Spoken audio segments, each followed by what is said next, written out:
Go beyond with Smart, the country's fastest and best mobile network. With unlimited 5G data for 12 months. Unlimited text and calls for both mobile and landline.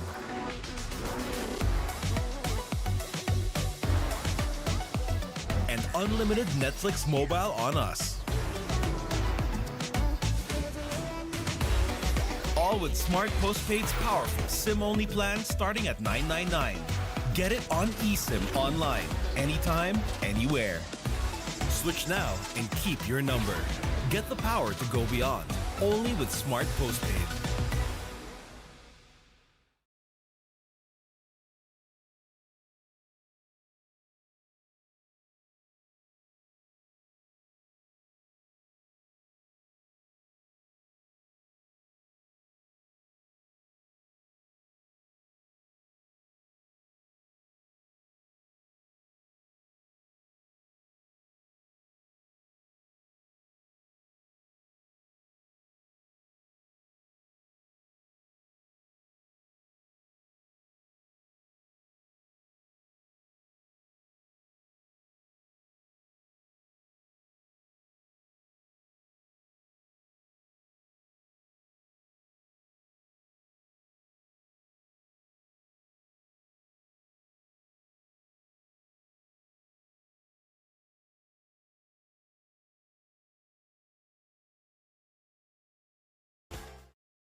Here's a warm hello from Eastern Communications.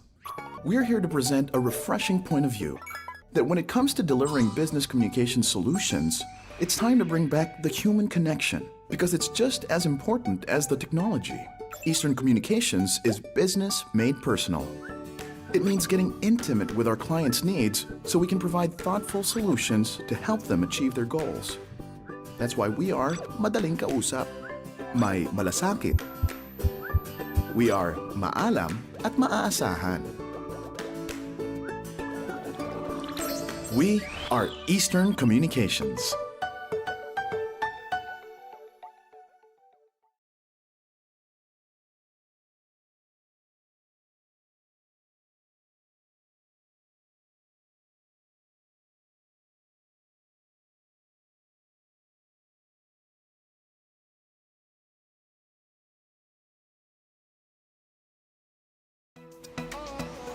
Go beyond with Smart, the country's fastest and best mobile network.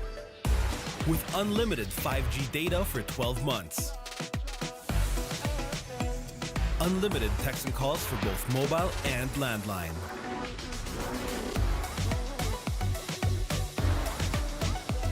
And unlimited Netflix mobile on us.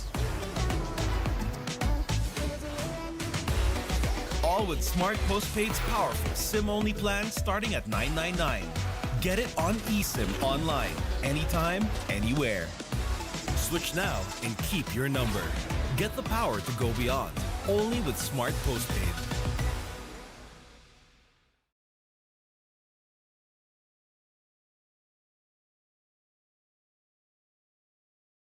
ENDERUN colleges in Taguig City para sa PINOYLIGA Collegiate Cup Season 3. The game at hand today is the match between the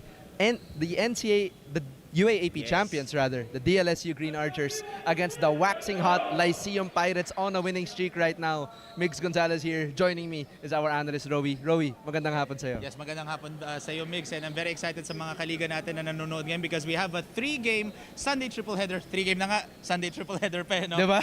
Sobrang ganda ng mga actions natin. Especially our first game will be a battle between the UAAP defending champions, the De La Salle Green Archers, versus the team who finished second in the NCAA, which is the LPU Pirates. Absolutely. We're gonna have our hands full here, but let's take a look at the standings for now. Yes, so the standing natin, as you can see on your screen, this was the standing from the previous week. So far, De La Salle in our bracket prime, they are still undefeated. Actually, they are now 6-0. Meanwhile, etong LPU Pirates naman, in this tournament, they are 3-1. Only lost to Guangming College in their second game. So both teams coming off a win, especially a strong start all throughout from the very start of the tip-off dito sa ating Collegiate Cup natin. Etong La Salle Green Archers, etong LPU Pirates naman looking for their 4th win in this tournament. Both of these teams still sitting a bit pretty on the upper half of the bracket. But let's take a look at the first team today, the Lyceum Pirates. Yes, the Lyceum Pirates, as you will see on your screens later, they are doing a phenomenal job, especially in their previous game. Look at that stand. Look at their previous performance against Adamson University. 71 to 60. Ateneo. Ateneo, rather. Yeah. Thank you very much. Medyo nalito lang ako Okay doon. lang, no Nawala problem. yung M doon. Pero again, It's the okay. Ateneo de Manila University, 71 to 68. But look at that rebounds. Apat lang yung rebounds nila na angat against LPU for Adamson naman. Pero the field goals, they shot less but converted more. Yep. That's the story for the LPU Pirates. We have 4 players who did a phenomenal job. As you can see on your screen, that's McLeod Guadagna, who scored Yes. 19 points, got 3 rebounds. Ito naman si John Barba, got 19 points, 6 rebounds, 4 assists, got 2 steals, and however, he got 2 turnovers from that game. But let's not forget about Carl Joshua Alatica, who got 12 points, and then si Sinion Peñaferrel. And John Barba was the player of the game in that last game. And as you said nga, Rowie, no, they actually converted more. But let's see what they're going to have against Lasal going to the other side of the court today. The De La Salle Green Archers, their last game against Enderun College is coming up with a decisive win, 96 to 75. Talk us about through that, Rowie. Yes, well, it was the star-studded performance from their team captain and the rising star in the Philippines, Kevin Kiambao, Yes. who got 19.7 rebounds, 5 assists, 1 steal, and 1 huge block.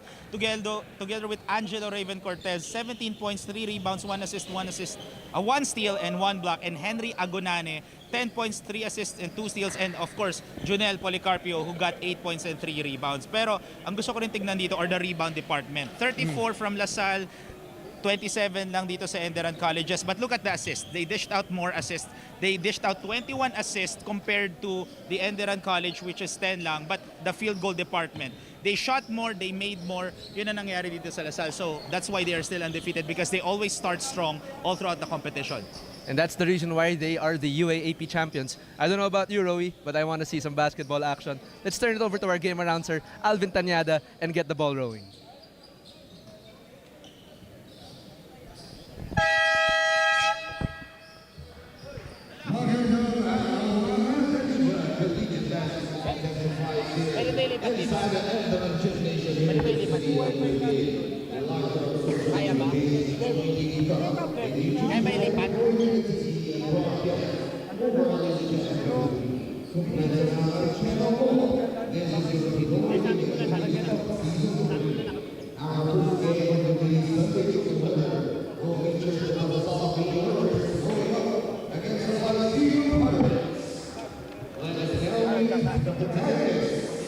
Wala ako pa.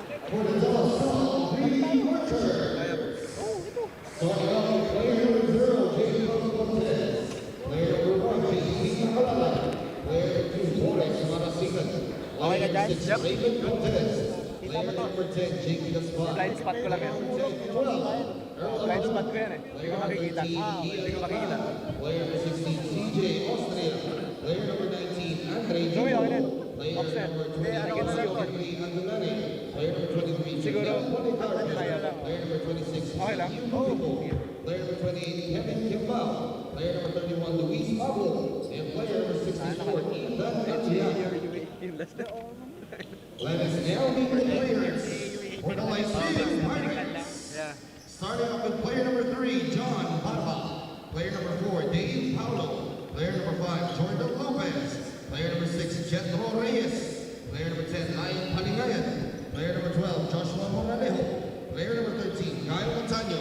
Player number 15, Genesis Aviles. Player number 16, Rafael Garo. Player number 17, Simon Peñavilla. Player number 20, Alexis Villas. Player number 23, J.M. Mendoza. Player number 24, Jonathan Lailek. Player number 26, J.M. Bravo. And player number 99, McLeod Guadagna. Maybe now I request everyone to please rise, and for those wearing caps, to please remove your caps as we sing our Philippine national anthem.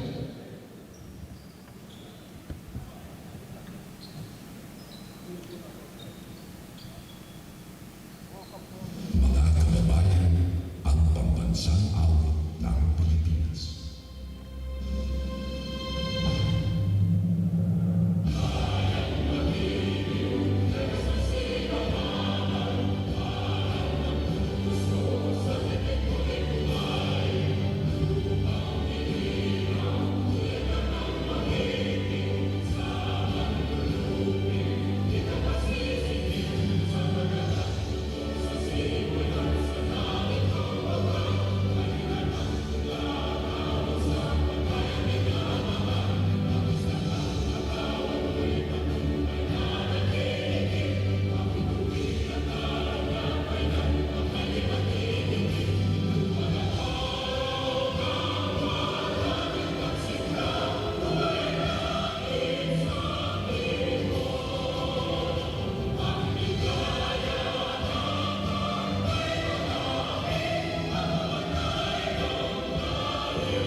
starters. For the De La Salle Green Archers. Point guard number 13, Kian Baclan. Shooting guard number 0, Jacob Cortez. Center number 21, Henry Agonane. Power forward number 30. And game number 1 of this Sunday's triple header. The starters on your screen at the moment. DLSU going with Baclan and Cortez at the guard, Agonane at their center, and Kiambao and Pablo for their forwards. Looking at the other side, Lyceum Pirates going with Villegas and Guadagna for the guards, and Barba Montaño for the forwards. And at center, last but not the least, is Genesis Aviles. Rowie, what an exciting first game we have right now. Yes, again, like what I mentioned during our during our pregame, literally, De La Salle Green Archers, they are the defending champions. Although some of them graduated already, like Evanelli and sila Escandor. Yep. They still have a very tight lineup going into the next season of the UAAP. Meanwhile, their opponent, the LPU Pirates, only one graduated from the previous season. Again, they ended the NCAA with a strong finish. They finished second in the NCAA, where they got 13. They had a 13-5 record, and then they finished second. But although they got a twice to beat advantage coming into the Final Four, however, they were beaten twice by San Beda in that previous tournament NCAA season. So that's what I'm looking forward to. It's the best team in the UAAP, and then the second best team in the NCAA. So this is gonna be a great matchup for us. Well, if you are in the NCAA, if you are a really good team, the team to beat really is San Beda. Yes. I mean, but actually moving forward into the next season of the NCAA, I believe you got to talk to some NCAA teams, some officials, some of the coaches, and some players actually, Rowie. Yes. Give us the inside scoop on the record on that. Yeah, syempre, before every game, di ba, ini-interview, mahilig ako mang-interview ng mga coaches just to get some insights. And I always ask them, coming into the next NCAA season, sino ang pinaka-tinitignan yung team to beat? The team to beat, absolutely. Most of the teams that I've interviewed, they always say CSB. Not San Beda. Not San Beda. That's why I'm kind of shocked nga eh. Sabi ko, bakit hindi San Beda? They said that, well, this is from Coach Andre Santos na ng San Beda, is the team to beat is CSB, not San Beda. Kasi San Beda, most of their players coming into the next season are already graduated. So that's gonna be a tough lineup for San Beda coming into the next season. Okay. So parang nag-gravitate towards another team na, and that is CSB. But let's get back to the game, Rowie. 9.5 minutes still in the first quarter. The first two games scored by Henry Agonane earlier. Turnover here by LaSalle. But ball stays with LaSalle now. And look, you can see automatically the height disadvantage for LPU. Meanwhile, LaSalle has the height advantage, so they have the luxury to attack the paint because they have Henry Agonane who can grab some rebounds. Kiambao missing on that three-pointer, but Agonane getting the third serving extra pass to the right side. Gets the bang, but no bucket. Just like what I mentioned, they have the luxury to shoot or drive all the way to the rim because they got Henry Agonane to grab some rebounds. Just like what I've said, he already grabbed that offensive rebound, gave it to the KQ, and then dished out to Pablo. Yes. So far, still scoreless dito ang LPU Migs. 3-0 now. Pablo at the line right now. He is the starting power forward for LaSalle alongside Agonane, Cortez, Baclaan, and KQ. And KQ, for those who don't know, for those who are new to the Philippine basketball scene, he is actually the most recent finals MVP sa UAAP and also the regular season MVP. Yes, KQ. Again, one of the, actually kilala nga ito ngayon sa social media. Yes. Still just 23 years old. And Luis Pablo missing on that slam. Baclaan, second serving can't go, but third time's a charm para kay Kevin Kiambao. Yes. LPU still scoreless here, Rowie. Yes, so far you can see the pressure defense ng De La Salle Green Archers kaagad pressuring the LPU Pirates. So that will burn out a lot of clock in the shot clock ng LPU. And LPU, you can see their lineups compared to LaSalle, mas maliit sila. So they will be running. Yun ang expect natin dito. It's either running or shooting threes, just like that. But just like that, they actually just scored in a half-court set. And that is Montaño on that three-pointer. Yes, Gael Montaño, even though there was a defender in front of him, man down, hands down. So yun na nangyari doon. Kiambao. Bothered by Barba. Best player of the game last game. fishing for the foul is successful.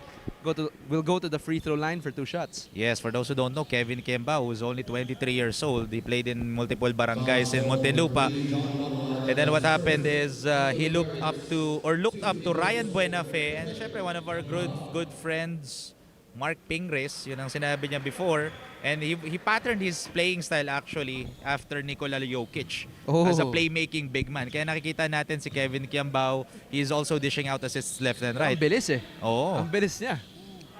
Agonane no good on the stick back. Still battle for the boards, and it looks like every battle for the boards, LaSalle comes out on top, Rowie. Going back again to the height advantage you pointed out. Especially what happened in their previous game, against Enderun Collegiate, they garnered 34 rebounds. Wow.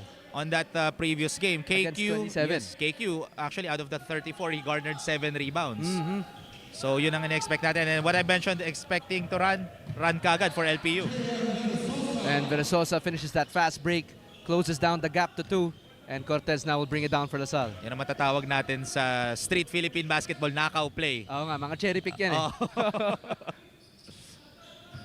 But yeah, LPU really has to take advantage of every chance they have. But of course, do not count them out. Even though LaSalle is the existing champions, as KQ finishes on that great backdoor cut off a feed from Baclaan, LPU finished second in the last season of NCAA. And an offensive foul is counted there against LPU. Yes, I believe that's against on Renz Villegas. Yes, so there was an extension of the arm there against Kian Baclaan. So that's why our officials blew that whistle for an offensive foul.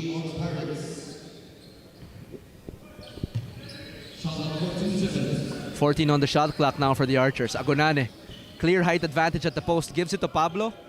Drives down the lane, can't finish. And LPU brings it down. They will look to run here, but good transition defense here by the Archers. Montaño. Picks being set here. And free for the 3. Gets it to go for Guadagna. So LaSalle really needs to guard the 3-point shooters dito ng LPU, kasi if they're gonna give that 3-point shots to LPU, they're gonna take those shots. And coming from that 3-pointer ng LPU, yun ang Kian Baclaan with that buwis buhay drive. Getting the bang but no bucket. He'll be trying to get his 2 points from the free throw line today. 9-8 is the score so far with 6.5 remaining here in the first. And Kian Baclaan makes the first. After Guadagna hit that clutch 3-pointer in the first quarter. Actually big. That was actually a great half-court play by LPU. Yes. Even though we prided them on their fast breaks. Yes, in their previous game, Kian Baclaan scored 7 points, dish out 3 assists. And we're going to be seeing a lot of KB-KQ connection coming into the next year of the UAAP, because for the next season of the UAAP, since Kian got transferred from NU and my 1-year residency, he will not be able to suit up for the next season ng UAAP. But we'll be seeing him 2 seasons from now, if I'm not mistaken, Roy. Yeah. Nagbilo pa nga si Kian kanina, yung tinanong ko siya. Sabi ko, kailan ka ba maglalaro sa UAAP? Sabi niya, next. Hindi ko alam kung years yung sinasabi niya. And the last second 3-pointer para kay Montaño. And it looks like ang laki ng ring para sa LPU dito coming from the perimeter. Yes, they have no option but to shoot the threes. And De La Salle so far, they are giving away threes for LPU. If it's working, why change it? And KQ dishing to the wrong man, and Pablo will let that sail out of bounds. LPU regains possession. And now Bravo will be checking in for Gael Montaño. It looks like he's hobbing over to the bench here. So I think he landed on a foot of an Archer on that last play, so he will be substituted. Bravo is in the play now. So let's see, no? Kasi again, our main priority here in Pinoy Liga are the safety of our players. Of course. And kailangan you natin can't play if you're injured. And great reverse layup there, evading the Agonane defense was Versosa. Yes, that was a good backdoor cut by JM Versosa, and he caught Agonane sleeping that time. That's why that was a easy reverse layup for Versosa. Baclaan finds Kiambao. Puts it off the window, can't go. Versosa. LPU sees numbers, and Agonane says absolutely not. Second serving, no good.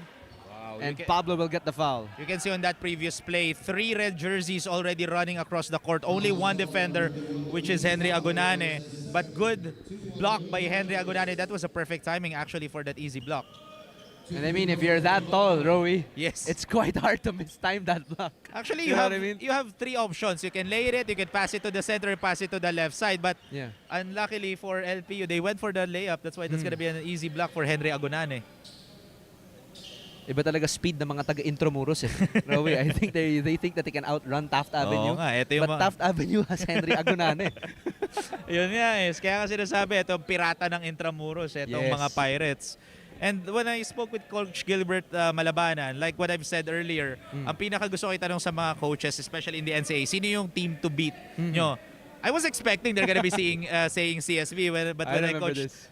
when I talked to Coach Gilbert Malabanan, he mentioned the team to beat is themselves. And tama naman. Only one player graduated from the previous season. Yes. And Coach Gilbert, he went to the US just to get some recruits. And that's He some dedication right yes, there. He got 5 recruits from the United States. wow. So 2 players from the juniors level, which is the LPU Junior Pirates. So we're gonna be seeing them, I don't know, not yet, for the next season of the Juniors NCAA. But he got 3 naman for the seniors division. But only one, according to Coach Gilbert, only one player na na-recruit niya from the States will be playing, might be playing from the next season. Hindi niya pa nga pinakita And dito hindi pa sa niya Pinoy. na-reveal Oo, if hindi niya pa- juniors or hindi niya pa seniors. na-reveal.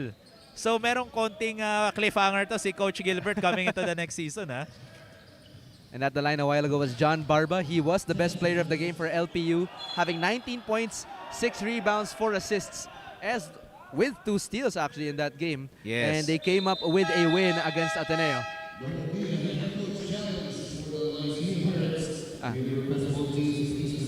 And it looks like there will be a challenge here by head coach Gilbert Malabanan. And I actually wasn't sure, Rowie, what that call was in contention. Did you see that from your angle? Yes, I believe that's an out-of-bounds play, no?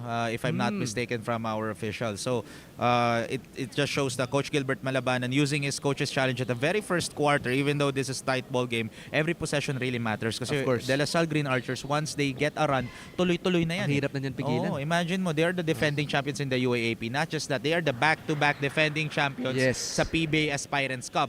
And for those who don't know, they also participated in the 3x3 event etong De La Salle Green How'd they Archers. do? UAAP 3x3. Correct me if I'm wrong sa mga fans natin na nanonood. That was the first 3x3 UAAP. If not, if Yeah, mali I think ako, so. then you can To my correct me. That's memory. okay. But they finished champions as well in the 3x3. Who played there for LaSalle? Yes, for De La Salle naman, naglaro doon is Jonel Policarpio, CJ Austria, Jared Abadam, and si Aaron Bensalida. And they matched up against the UE Red Warriors in the finals doon sa 3x3 Yes, I event. remember And that. I've covered a lot of 3x3 events. Nakakapagod ang 3x3 compared to the Oh, regular yeah. 5v5 game. Kasi lagi mong kailangan ilabas yung bola, tapos balik sa loob. And tuloy-tuloy yung game, And it's straight. Oo. Well, there are timeouts. Etong LaSalle, feeling ko ang sakit nila. Mahilig kumuha ng championships eh. Oo. Feeling ko yun ang sakit nila Coach Topex and Coach Oliver Bunye. Laging mahilig kumuha ng championship trophies. Villegas driving to the hole, but Agonane will foul him there. Great up and under move, but can't finish against the towering defense of LaSalle. And so far, for De La Salle Green Archers, no, Henry Agonane is the one who's defending the paint. Because they are missing Bright Nuangco. He Yes. is not suited up for this game. So that's Mike Phillips. Yes, as well as Mike Phillips. So yun ang kailangan nating abangan for De La Salle Green Archers. That's why LPU are abusing the paint. Not just that, if they are given wide open threes, they're gonna take it. And the battle for the rebound there, that was number 26, if I'm not mistaken. That was J.M. Bravo. He fought for the ball against Agonane, but a fresh 14 here for Lyceum. And it just shows, no, even though may height disadvantage ang LPU, They don't ibang-iba care. ang puso eh. They don't care. Oo. Sanay na tayong Pinoy makipaglaban sa mga mas natatangkad eh. I mean, you know, last second shot here by number 99. Could have gone in. That was Macleod Guadagna. Yes. Can't find the bottom of the basket. And that will be a timeout by De La Salle. 16-11 is our score in the ball game, first quarter. Less than 5 minutes left to go. We'll be back after these short messages. Get 8 gigabytes of all-access power. Plus only TikTok to scroll and share non-stop. Power, work, life, and more. With Smart Power all-access data now up to 90 days. Load now.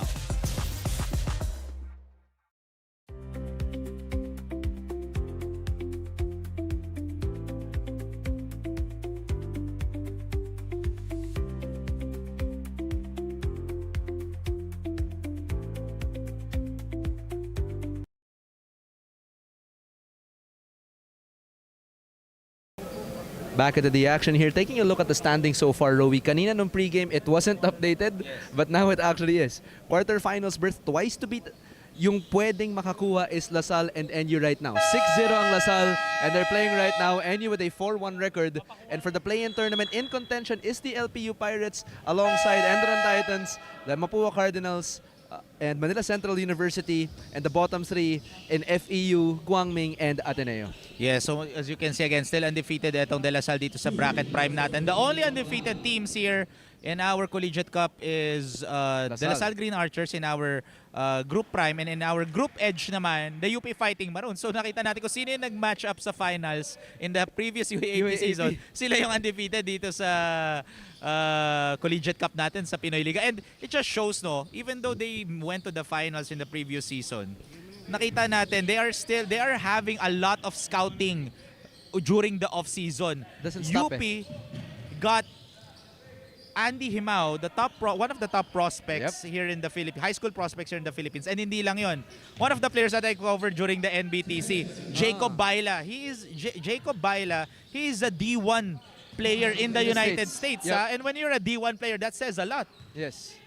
Because to make it there, you know, you have to go through so many layers. Yes. Right now, the top of the collegiate game here in the Philippines is yun nga, UAAP, NCAA. As Agonana gets the bang in the bucket, and he'll be trying to get another point at the free throw line. As I was saying, Rowie, no, yung D1, iba talaga sa States. It's really different. The training is different, the atmosphere is different, and the competitive spirit of the people is much, much more intense. Because the difference of being an athlete talaga, I know it's very hard to be an athlete. You need to get up each day, wake up, play your game, every day repeat. And you're only gonna get some income if our teams are gonna be recruiting you. Absolutely. There are so many players who wants to vie for your spot. Exactly. Many players in the United States are actually starting at a very young age. That's why dito sa Pilipinas naman we have developmental leagues na like PINOYLIGA and marami pang iba. That's why there are so many schools na rin starting at a very young age, bumubuo na rin ng sariling team. Great example, Ateneo de Manila. I covered many developmental leagues. They are starting 9-year-olds. No, at the age of 9, meron ng team ang Ateneo de Manila. Anong ginagawa mo nung 9 ka, Rowie? Oo, naglalaro ng text. Alam mo ba, text, tapos sa Pico, alam mo. Natatano, ilang taong ka na. Ano may nakakabilib doon sa mga 9-year-olds na yun? They know the game, they know the rules. They know what an unsportsmanlike foul is. They know how to abuse the paint, pas lalo na kung nasa penalty situation ng teams. I spoke with a lot of very young players at the age of 9, 11, 10. They know the game already. That's why I'm very shocked na ganito na pala mga batangan. And hindi lang yun. At the age of 11, they know how to read the stat sheet. Diba? That's tough. That's just tough. It just and they shows missed there by LPU. LaSalle will be running now. It just shows no that the future of Philippine basketball is really bright. And CJ Austria makes that three-pointer for LaSalle. Finally gets the lead against LPU here. Yes, CJ Austria from their previous game only scored 4 points. He shot 33% from the field. Let's see how we will be able to bounce back coming into this ball game.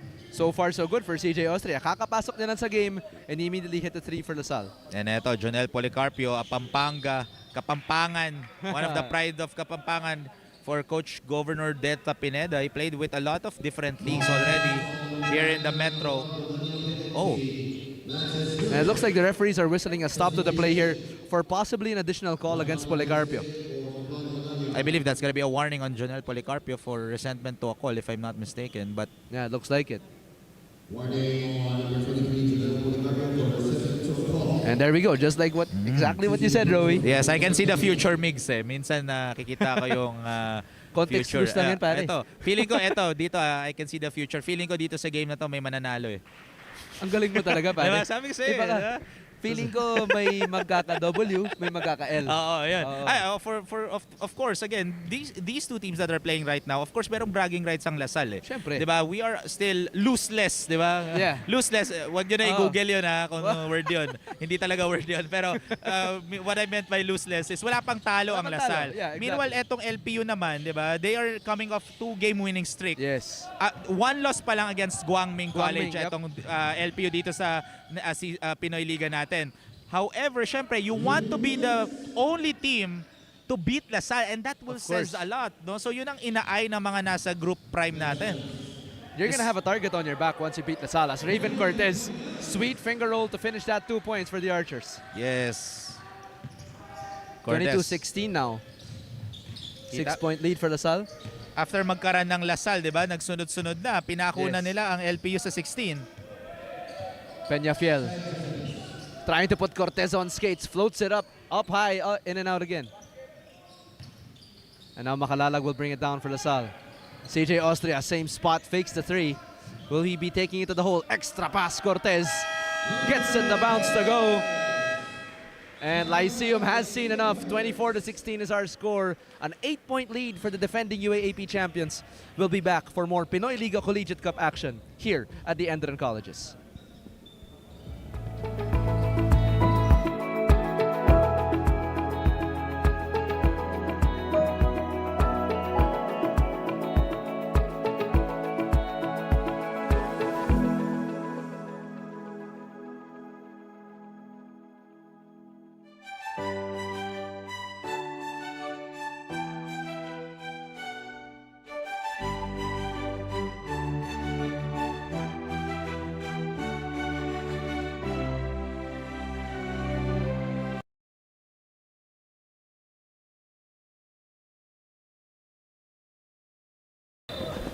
Taking a look at the standings now, Rowie, we actually flashed this earlier in the Yes. first quarter. But going back, diretso na sa quarterfinals, I believe. Itong Lasal and NU, Lasal having an unbeaten record so far in 6-0, and NU with 4-1. Yes, because our tournament format is we have the top 2 teams in each bracket advancing to the quarterfinals with a twice-to-beat advantage. Again, we have 2 brackets, Prime Edge and Group Prime. Group Prime and Group Edge. Yes. Prime Edge tuloy. Parang Oo nga yung eh. ano natin. Pero, Sa t-shirt natin yun, pare. Sa t-shirt natin. 9 teams per group. Bracket Prime, Bracket Edge. Top 2 teams in each bracket advancing to the quarterfinals with a twice-to-beat advantage. Yes. Teams which finished at number 3 and 6 will engage. So yung parang playoffs ng NBA and ng PBA natin, di ba? In the crossover play-in tournament, the 3 exactly like that. lowest ranked teams are eliminated already. And semifinals and finals natin, knockout game. Kaya maganda yung semis and finals natin kasi automatic winner go home na eh. Yun na Or nga. winner takes all. Winner takes all, rather. Oo. And Bravo finishing that coast-to-coast play for LPU. 24-18 now with less than a minute remaining. Austria getting that pick from Cortez. Finds Policarpio. Shot clock ticking down. Austria. Strong drive to the basket. Finds 2 Pirates on the way up. And he'll go to the free throw line. Yes, that was an aggressive drive for CJ CJ Austria. It just shows the advantage in terms of body. Kitang-kita mo naman yung katawan ni dito CJ Austria. Not just that, he is also a 3-point specialist. Ito si CJ Austria. So, if you're gonna be defending him, it's a pick your poison kind of situation wherein is he gonna shoot a 3 or is he gonna drive all the way to the rim? And that confuses a defender kasi if you're not gonna respect his 3-point shot, if magsasag off ka sa kanya, He's gonna shoot it in your he's gonna face. shoot. If lalapit ka naman, he has an option to drive and take a bump, no? And yung mga players na if they like to, like to take some bumps, they're gonna be drawing a lot of fouls. Yep. And Austria splits that free throw trip. LPU will have possession now. Barba against Austria. Gets the pick from Bravo, but switching there by Lasal. Trying to go for that pull-up jumper, but covered well by the Archers. Pull-up jumper, it doesn't matter. If Policarpio's in my face, I'm gonna sink this anyway. That was a great defense actually from Junel Policarpio. Ang hirap na nung tirahan na yun, pero Yes. he still manages to find a way. And Cortez rolls it into the basket with 8 seconds left in the game. In the first quarter, rather. LPU will look to run here. Barba fakes the 3. Puts it up. Can't find the mark. 27-20 is our score. Ending the first quarter. We'll be back for more Pinoy Liga action heading into the second.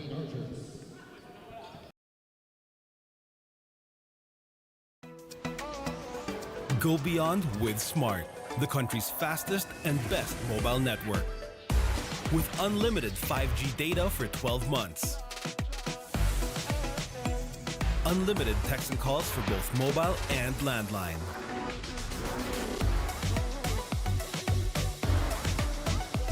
And unlimited Netflix mobile on us. All with Smart Postpaid's powerful SIM-only plan starting at $9.99. Get it on eSIM online, anytime, anywhere. Switch now and keep your number. Get the power to go beyond. Only with Smart Postpaid.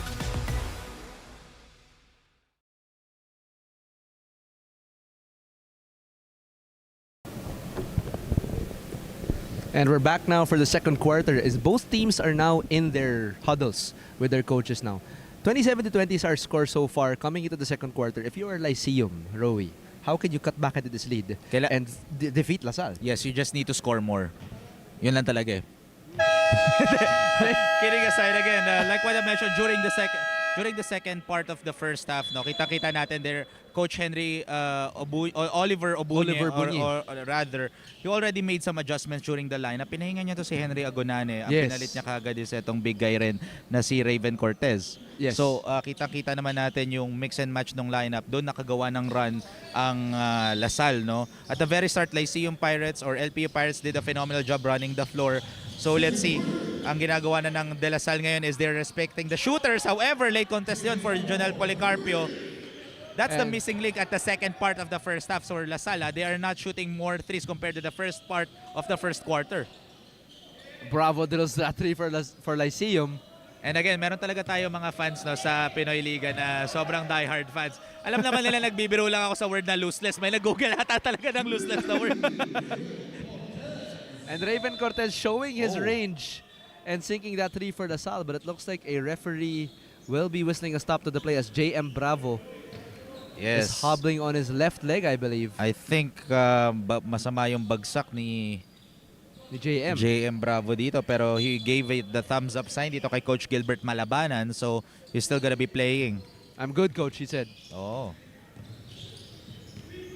Now Lyceum with a chance to tack on more points here. 7-point deficit for the Pirates. 10 seconds on the shot clock. Good pick here, but great defense by LaSalle. And could have been a great play for Lyceum, but there will be a whistle to stop to the play. And Maclod Godania will be checking back into the game for Lyceum. And it looks like that foul will be away from the shot, so they'll be getting a fresh 14 here. So Maclod Godania checking in. Why not? They need a production of Godania. Imagine he shot 7 out of 9 from the previous game, scored 19 points, and shot 7 out of 9. Dalawa lang yung sablay niya. Dalawa lang sablay niya. Very high efficiency. And Cortez pulls out that rebound. Kakabanggit lang natin, dalawa lang yung sablay niya, sumablay kagad doon si Maclod Godania. Commentator's curse, pare. Oo, yun na nga. That's what I'm talking about. Parang every time may nag-free throw rin, ayaw ko nang batiin yung free throws nila. Policarpio spending quite a lot of time there on that post. Cortez puts the ball on the floor, finds Austria. Crossing over from the top of the key.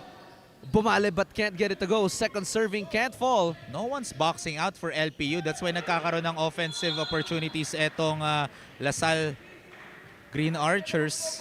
And Cortez will be fouled there on that fourth try actually. And he'll be trying to get some points off the free throws. Before you grab for the rebound, as much as possible, you need to put the body on someone gotta box first. out. Yes, you gotta box out first muna. That's why kita natin si Cortez, he's getting a lot of tip-ins, although kahit wala sa stat sheets yung hindi counted as ano yun field goal Yes, attempt, it's diba, not. yung tip-in So, that's still an opportunity for LaSalle to score talaga. LPU needs to box out. That's what they need to do, put a body on someone first before going up to and grab a rebound. And Cortez splits that free throw trip.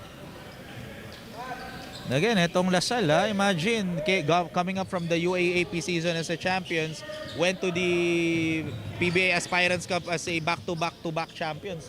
And again, 3x3 rin, nag-champion sila. So, for LPU naman, they finished second. Ang ganda ng storyline natin dito, Migs. It's a battle between the best of the team in the UAAP and the second best team in the NCAA. And they tip out there by Cortez, but Lyceum stays with it. 14 on the shot clock for Lyceum. Bravo drives down the middle of the lane, gets set to go. And JM Bravo proving some good points. Good point outage here for Lyceum. Coming off the bench, Policarpio. Hand down, but can't get the shot to go. And back to the races for Lyceum. And an early foul there by Cortez early in the possession with 7 minutes remaining. The foul is called number 6, Raven Cortez. That's gonna be on Raven Cortez. And eto, there's gonna be a platoon substitution here for Coach Oliver Bunye. So, ang two Kapampangan players are gonna be checking in. Etong si Ethan Alian and then si Andre Dungo. And Andre Dungo, who came off or just came off from the UST Tiger Cubs, now suited up for De La Salle University. And before Palamigs, no, just wanna give a huge shoutout sa nanonood nating magandang kaibigan, si Kia. No? Kia Gonzalez. Hello, Kia. Bumangon ka na. Lagi ka natutulog eh. And Gaspay also played for the Next Man Cup in Pinoy Liga for Yes. LaSalle actually. But now he's playing for the Collegiate Cup. And he actually proved to have great minute outage for LaSalle. And now, Coach Oliver Bunye putting him on the floor to have some output for his team. Yes, although Jake Gaspay did not play from the previous game against Yes. Enderun Colleges. Yes, he did not. Again, this is probably head coach Oliver Bunye, rotating his personnel and trying to find the right mix here. And what a Bravo. block! Blocked by Agonane upstairs. Again, imagine you have a big guy like Henry Agonane who guards the paint, no? Wala pa nga sinuwang ko dyan eh, para palitan siya eh. And right now, LPU, they penetrating all the way to the rim. Ang gagawin ulit nila, malalawak ulit ang spacing na they're gonna be abusing the 3-point shots na. And Because if you're- Henry Agonane is on the floor. Yes. And if you're LPU, you should probably go back to your perimeter shots. It worked well for them, but actually, medyo nakain ko salita ako dun as Barba got the layup there to go. But in the first quarter, they were actually having good output from the perimeter. Pero sayang, hindi pumasok yung tira dun ni Dungo. Lyceum, pulling up against Agonane. In and out, and that's the best shot you can have against a guy that big. Imagine mo all hands up. Hindi ilang feet yun? 9 feet? In Oh my total, gosh. si Henry Agonane. I don't even wanna imagine. Kung ako yung nakaharap nun, bibigay ko na yung bola sa kanya eh. Oo. Sige, pare, sa'yo na. And you have Jake Gaspayo, a scorer forward dito for LaSalle. Hook shot missing there for Gaspay. Lyceum off to the races. Kicks it out, Bravo. And he says, guys, let's chill here. Guadagna gets that pick from Bravo. Oh, there's a switch. Drives to the basket, gets it up and in against three Green Archers. There was a switch. You saw that switch from Henry Agonane. Yes. He guarded etong si JM Bravo, and he Bravo. went to the right wing. So, anong nangyari, since masyadong there's no rim protector, that's an easy drive na for LPU. That's a smart play from the Pirates. And again, crediting the basketball IQ of the head coach of Gilbert Malabanan. Siya yung nag-ahead dito sa LPU. Great play call para sa Pirates, getting the 2 points for his squad. And don't miss it, Rowie. 32-31 right now is the score kanina. They were down by 7 coming into the second quarter. Right now, just a 1-minute gap. As Peña, Fiel, buwis buhay drive. Can't get it to go. Gaspay pulls it down. That was a great defense by Jake Gaspay. All honest defense there, but enough to bother that shot. And Agonane is immediately surrounded by 2 Pirates, and that's the smart thing to do if you're Lyceum. Yes, what you need to do if he's already in the paint.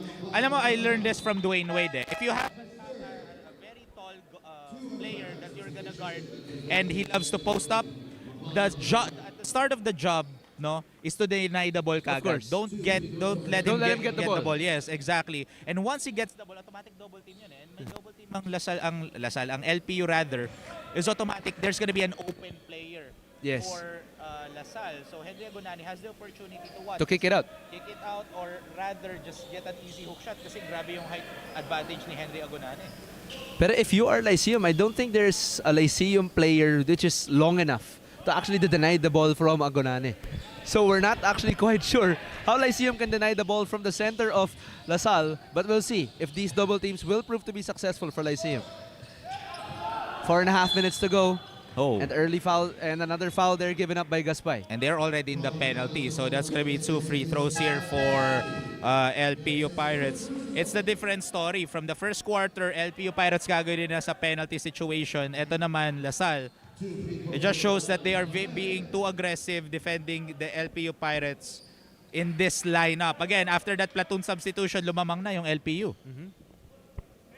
Which is, yun yung nakapagtataka actually, Rowie. Kasi right now, the lineup nung nag-platoon swap, never mind. Akala ko yung starters yung kanina. Oo. But now, it's a different... It's a different lineup pero nandun si Henry pero Agonane. nandun si Henry Agonane, Oo. yes. So feeling ko tinetest ni head coach Oliver Bunye na same yung anchor ng each lineup, pero iba-iba yung guardia, iba-iba yung forward. Yes, parang si CJ ang tinetest niya yung anchor ng Pinoy Liga, which is tayo, no, dalawang Yes, play-by-play tayo yun. pinagsama eh. Ewan ko ba kay CJ ang? Joke lang, syempre. It just shows that, you know, we love doing our job covering these Absolutely. types of games. I mean, Absolutely. we have the luxury, no, to cover these team, the UAAP champions, and eto namang the team who finished second in the NCAA rather. Dati napapanood lang natin sa TV to, Rowie. Oo, And dati right napapanood now, na kita sa TV Mix. And right now, nakakasama na kita. tumigil ka, Rowie. And right now, Agonane will be heading to the line as he was fouled on that shot. Henry Agonane from their previous game, he scored 10 points, shot 5 out of 8 from the field. Imagine, for a center, he only garnered 3 rebounds compared to KQ, who got 7. So it just shows that the Enderun Titans did their homework boxing out etong si Henry Agonane. And that's what Lyceum isn't doing. Yes. Rowie. Again, Henry Agonane kanina, yung nandun nga si Raven Cortez on the floor, they weren't boxing out. Now, they have a much more taller center for LaSalle, so Lyceum really needs to box out pa. Even more, rather. And quick pull up there by Dileg. Gets the 2 points for Lyceum. 4-point up now. Strong drive para kay Dungo. Sidestepping against the Lyceum defense, but one step too many for number 19. Oh, our officials saying that there was a travel yung nasa middle official, but our lead official on the baseline was actually calling for a foul. So ayun, yung nag-usap yung dalawa. He said that the middle official was saying na traveling daw yun. So that's gonna be a turnover for LaSalle. So ball goes will be to inbounding here. Lyceum. Lyceum will be inbounding here rather. Again, full court press para sa LaSalle. They're pressuring na, no? Kasi ayaw nila makagawa ng run tong LPU Pirates. And that's a smart move if you're LaSalle. Yes. You know, just because you're undefeated, you know, loseless. Sabi mga Rowie, if you're undefeated, you can't afford to lose here. And Alian gets the 2 points for LaSalle, squeezing that deficit to 2. And right now, if you're Lyceum, they know that Lyceum likes to go out and run. Eto, score in transition. Migs, wag lang natin gamitin lagi yung loseless na term. Baka kasi i-google talaga nila yung loseless. Pero alam naman ng mga Pinoy Liga natin, nagbibiro lang ako doon. Well, pag ginugol nila yung loseless, Wala I sila hope they makikita. remember the name Rowie Sacote. You know, I will always stick with my guns, you know, undefeated tayo. Undefeated or loseless nga. Loseless. And KQ set to check in for LaSalle. Ball movement here for the Archers. 10 seconds on the shot clock left. Agonane puts the ball on the floor, sidesteps against the defense of Lyceum. Yes, he was trying to take charge there against Agonane, sacrificing his body itong si Leon Palingayan. And I believe Montaño and Gaspay getting a bit scrappy on the inside. I think Gaspay was trying to get position against Montaño, but I believe I saw a swing of the arm. Baka hindi lang nakita ng referee. But you know, the play goes on. There's Henry Agonane again at the free throw line. So he's drawing a lot of foul kasi for LaSalle naman, they want to make him earn from the charity stripe instead of giving him the easy bucket inside the paint. And I'm not sure if you mentioned it kanina, Rowie. How was Agonane's free throw percentage in their last game against Enderun, if I'm not mistaken? Yes, actually, Henry Agonane shot 0 out of 5. So he didn't make any bucket from the previous game against Enderun Colleges from the charity stripe. And timeout will be called here. 36 all so far with 2.5 minutes in the second. We'll be back after these short messages.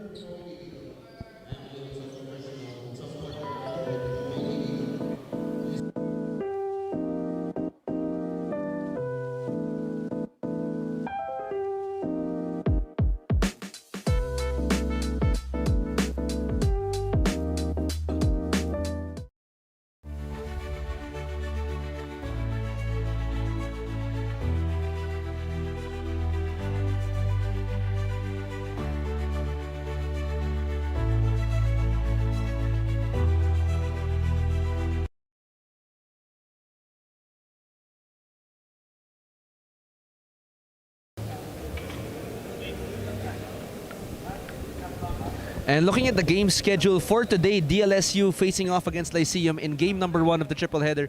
And later, Diliman College will be going against University of Perpetual Help in the Altas for our 2 p.m. game. And we'll be capping off today with an NCAA battle of San Sebastian against the San Beda Red Lions. Yes, so ang gandang laban yung next game rin natin. DLSU College or who are playing in the UCAL or UCAL, and itong Altas naman who are playing in the NCAA. So, and then our main event, it's the San Sebastian College Recoletos Golden Stags versus the San Beda Red Lions, the defending champions in the NCAA.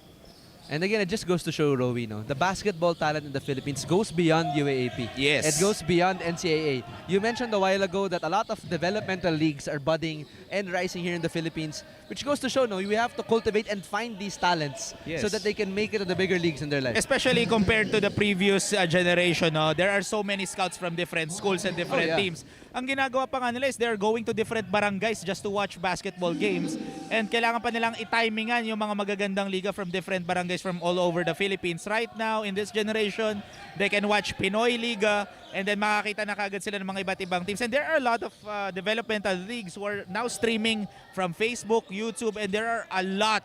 And when I say a lot, I know a lot of different basketball leagues na nag-i-stream on Facebook and YouTube. So makikita natin na ang dali na lang mag-scout ng mga basketball scouts from different universities and colleges. Talking about developmental leagues, going back to the Pinoy Liga, we're gonna call this timeout. 36-39, coming from a 3 from LPU. We'll be going back after these messages. Get 8 gigabytes of all-access power. To do it all. Plus only TikTok to scroll and share non-stop. Power, work, life, and more. With Smart Power All-access data now up to 90 days. Load now.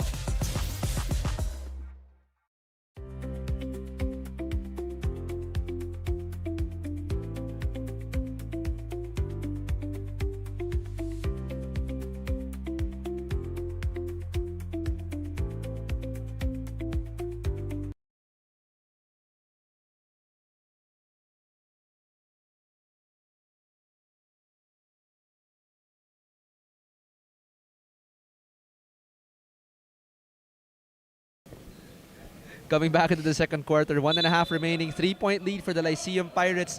Again, as we said, Rowie kanina, second place to sa NCAA in the previous season. Going against the current champions of the UAAP, and right now on the floor, not only the finals MVP, but the regular season MVP and number 28, Kevin Kiambao. Yes, and hindi lang yun. They already added etong si Kian Baklaan. So etong dalawang to, nakikita ko na to before pa lang, mga balilit pa lang to na nasa Muntinlupa. And magkapit-bahay lang yan, si Kian Baklaan and then si Kiambao sa Muntinlupa. Oh yes, that's where they started. Yes. But right now, I think at the guard position is Jacob Cortez, coming from San Beda. San Beda, imagine mo. A heart of a champion etong recruitment talaga ng Lasal. They are already champions in the UAAP. Nag-recruit pa sila ng champion sa NCAA. And if you're Lyceum, that's the best play you can do. You just gotta stop Agunanica from scoring para mapigilan yung 3-point play. And you can see Jacob Cortez and Kevin Kiambao asking for an unsportsmanlike foul call there because of that, magkakaroon tayo ng review dito kasi our officials will be seeing the recording if he was aiming for the ball. If not, if that is an out of basketball play, that's gonna be an unsportsmanlike foul call. Now, ang titignan ng officials natin na angle if he was aiming for the ball or not. Kasi hard foul yung ginawa kay Agunane. Imagine Agunane, a very tall guy and malakas yan. Tapos napatilapon siyang konti. Oo, again, LPU wants to make him earn from the free throw line. No easy baskets, kaya hard foul yung ginawa sa kanya. The question now is, are they aiming for the ball doon sa last play na yon? Yun ang sinire-review ng ating officials. And let's talk about Jacob Cortez a while ago again, Rowie. You know, we had the spotlight on Kevin Kiambao. We had the spotlight on Dungo. But talking about Jacob Cortez, he's coming from San Beda, and he's actually the son of the late, great Lasalian, Mike Cortez, the cool cat. The cool cat nga na tinatawag. So, and for those who don't know, he graduated in Lasal, di ba? So, baka nga, kaya niya nilipat yung anak niya sa Lasal. Again, actually, yun nga yung iniisip ko eh. Iniisip ko lang yun, pero hindi po, hindi po final yun sa mga Pinoy Liga fans natin. So, don't quote us on that one. And he led San Beda to a great outing in the last season of the NCAA. I mean, he was the King Lion, I think, yun yung tinawag sa kanya, if I'm not mistaken. Or King Cub. King Cub. Pero eto na, ang our officials going to our officials table. So, it was upgraded to an unsportsmanlike foul call. So it looks like that will be a successful challenge by head coach Oliver Bunye. And they will be having another review later since it was successful. So Agonane will be shooting free throws. So because there was an unsportsmanlike foul call dito kay Gael Montaño, he's Yes. gonna be sitting on the bench for 3 minutes. That's our rule here. Mhm. And that's just a way to cool off the player. Although I'm pretty much sure there's no heated moment on that play. Pero No, rules I are don't think rules so. naman. Gael Montaño, what he just did is, again, his homework wherein make him earn from the free throw line. Kasi pag maangat pa ni Henry Agonane yun, pwede pa maging end one eh. Yes, diba? kaya pa eh. Oh, pwede pa Kaya maging pa. end one yun. So he just did his homework or his task na pahirapan si Henry Agonane. Pero regardless, rules are rules. You need to sit Of down course. for 3 minutes. Even though actually, kita mo, 1 out of 2 na lang. Pero since unsportsmanlike foul call, ball possession pa ng Lasal. Abadam pulling up for 3. Yes, sir! Nobody there from the LPU to guard Abadam, and he drains the 3, making LPU pay there. 1-point lead for Lasal. Yes, LPU not respecting his range on that play. Good defense there by Lasal. LPU trying to find the gap here in the defense. Villegas swings it to the left. 3 on the way, no good. Game clock ticking down from 40. Cortez finds Dungo. Oh. Spots up KQ. Can't add another 3, and Agonane battles for the rebound, but LPU comes up with it. That's a very deadly play from Lasal. Andre Dungo is a spot-up shooter actually, pero binigay niya pa rin kay KQ and a much wider shooter. Kasi He wala extra na, pass niya. extra pass pa. So much better opportunity. However, lucky break for LPU, sumablay. Game clock less than 10 now. Good drive here. Last second shot by LPU is good. Lasal has to go quick here for the last second shot. And KQ will have to heave it from the backcourt. Won't even reach the rim. 40-39 is the score. LPU grabbing the last minute lead. Sorry, 41-40. We'll be back after these short messages for the second half between the DLSU Green Archers and the LPU Pirates. Stay tuned.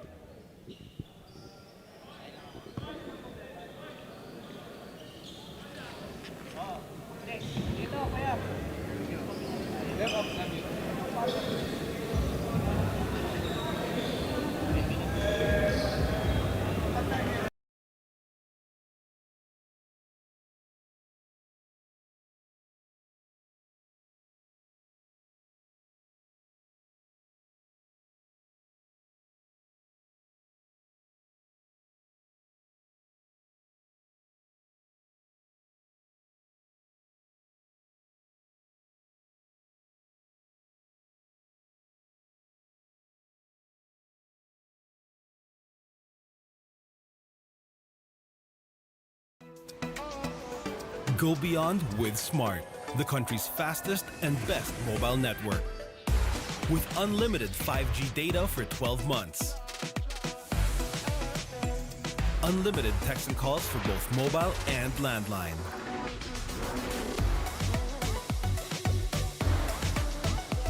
And unlimited Netflix mobile on us. All with Smart Postpaid's powerful SIM-only plan starting at $9.99. Get it on eSIM online, anytime, anywhere. Switch now and keep your number. Get the power to go beyond, only with Smart Postpaid.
Here's a warm hello from Eastern Communications.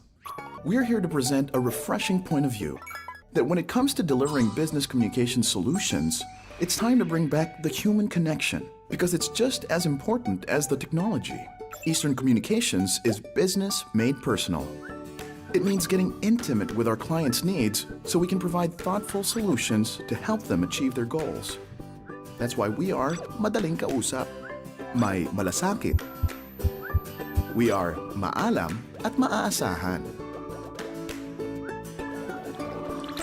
We are Eastern Communications.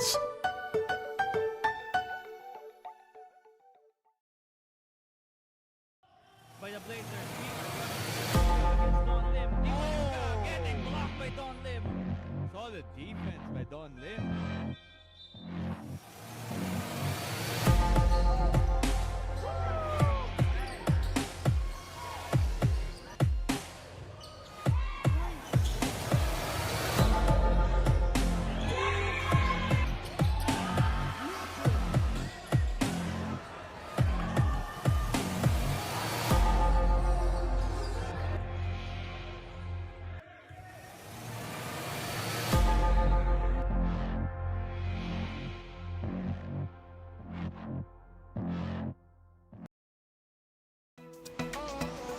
Go beyond with Smart, the country's fastest and best mobile network. With unlimited 5G data for 12 months. Unlimited text and calls for both mobile and landline.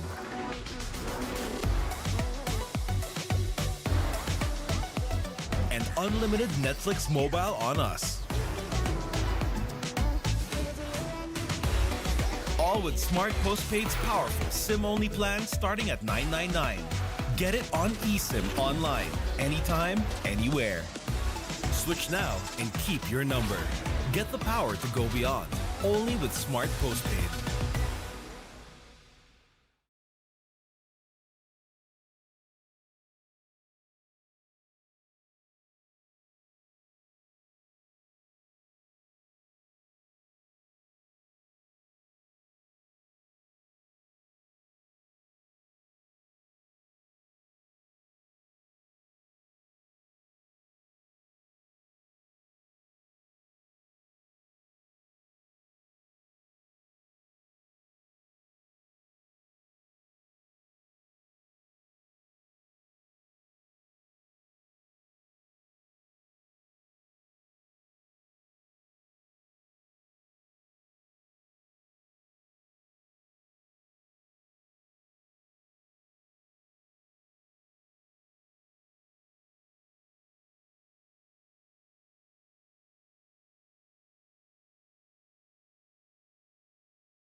Before we head into the second half, let's go to our courtside reporter for a short interview with someone from the DLSU side. CJ?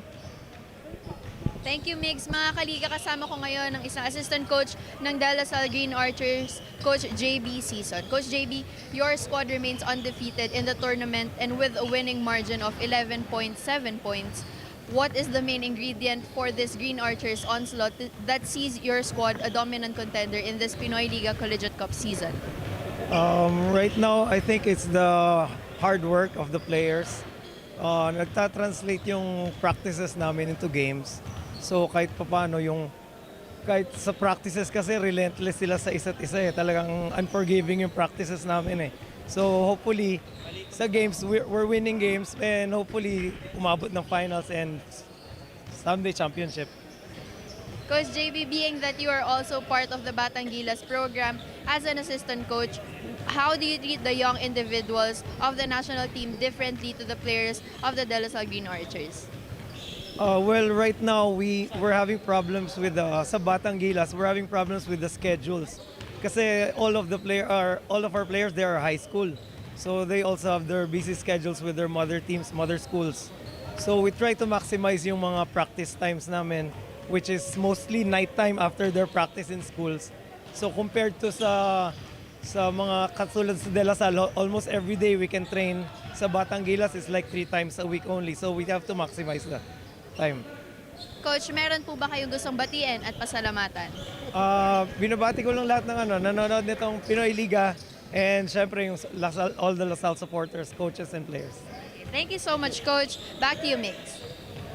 Maraming salamat, CJ and Coach Season. Looking at the statistics coming into the second half, 41-40 is our score so far. A 1-point lead for Lyceum after a relatively roller coaster game so far. Roby, talk us through the stats so far. That's why this is just a 1-point lead for the LPU Pirates, because they shot more, but they shot less but made more. Look at the field goal percentage, 15 out of 27 compared to LaSalle's 11 out of 29. However, look at the free throw department dito ng LaSalle, 15 out of 23. 15 points coming off the free throw.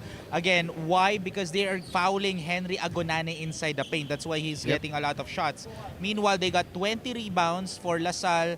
6 yun lamang nila in terms of the rebound department, and 4 steals naman dito for La Salle Green Archers, forcing the LPU Pirates to commit 5 turnovers. And mga top performers natin so far dito sa ating ball game, Raven Cortez with 10 points and 6 rebounds for La Salle, and for the Pirates naman etong si JM Bravo, 12 points and 2 rebounds.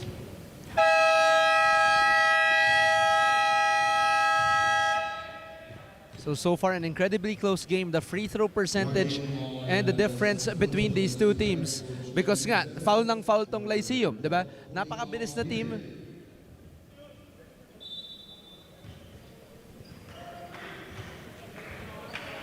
I'm not 100% sure what that warning was for, but we're gonna be proceeding to the third quarter of this ball game.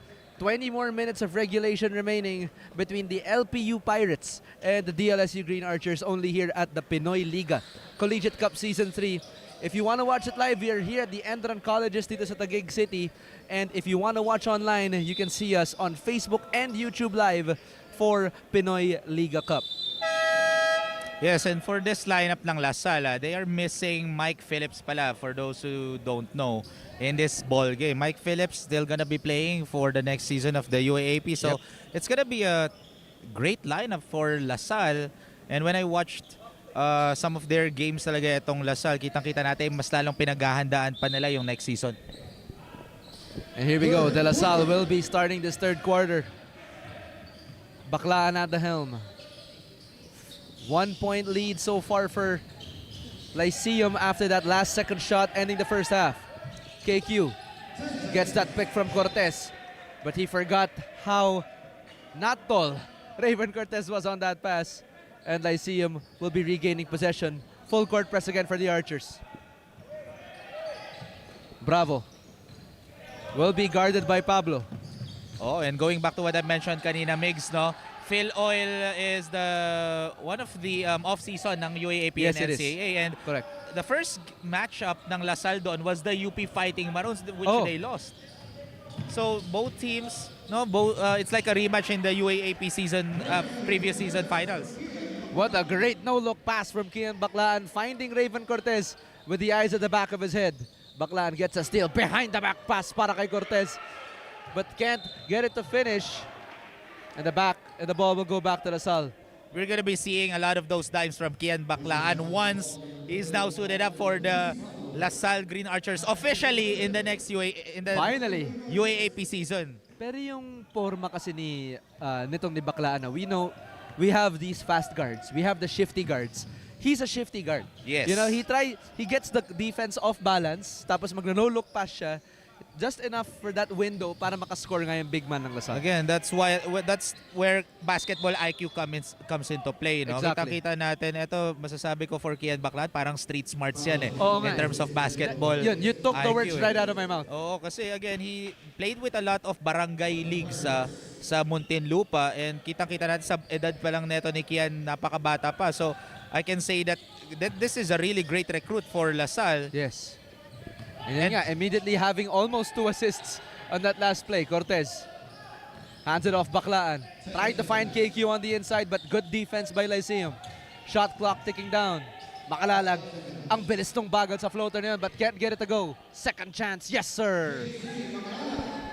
That was a great rebound dito para kay JC Makalalag.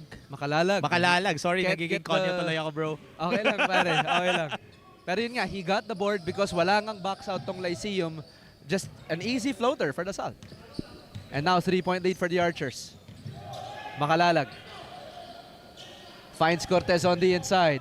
Quick spin move pero nasaraduan ng pinto. Quick pass. No good. Pablo can't finish, but there will be a foul on the shot. Yes, Luis Pablo was right there for that easy bucket. However, lucky break for LPU as he misses. Because he was in the position, no? Sakto yung pag-bounce sa kanya ng bola eh. Oo. Minsan kasi medyo swertihan lang eh. You know, off the shot, you really don't know how it's gonna bounce off. But again, as you said kanina, Roy, sa first quarter pa lang, box out, box out, box out. Oo. That's really important in today's game. Luis Pablo, the third main big man of Lasal. The first one being Henry Agonana, the second being Raven Cortez, and Luis Pablo now at the line. Oo. Can't convert on both. Yung height no ng Lasal Green Archers compared to LPU. It's really glaring. I mean, regardless of yung ikot ng tao nito ni head coach Oliver Boni ng Lasal, they always have a glaring height advantage over Lyceum. Lyceum will always have those quick and shifty guards. Pero yun nga, hindi pa rin no offensive run here yet. Kumbaga, for hindi Lyceum. nagpapatinag ang LPU kahit may mismatch in terms of fight. Why not? That's why, even though ganyan yan yung lineup nila, they finished second in the NCAA. And that says a lot. Ooh, great steal by KQ. Picking his pocket. And Cortez using behind the back dribble. Finds Makalalag, but passes it to the wrong man. Barba against Kiambao. Almost blocks him, but Barba just a second quicker, a step quicker. And that's why Lyceum's the second placer. I thought that's gonna be a block from KQ, pero sneaky layup there for John Barba. Mas lalo na in their previous game, John Barba did a phenomenal job scoring 19 points, garnered 6 rebounds, dished out 4 assists, 2 steals from their previous game against the Ateneo de Manila Blue Eagles. Baclan with a no-look pass to Pablo, freeing his teammate there. Pero mukhang mapuputokan ng 24 itong Lasal. And it looks like the referees will confirm it.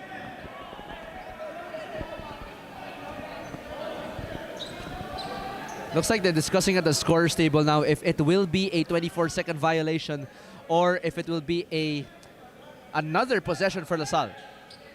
Let's just wait for the referee's final call here.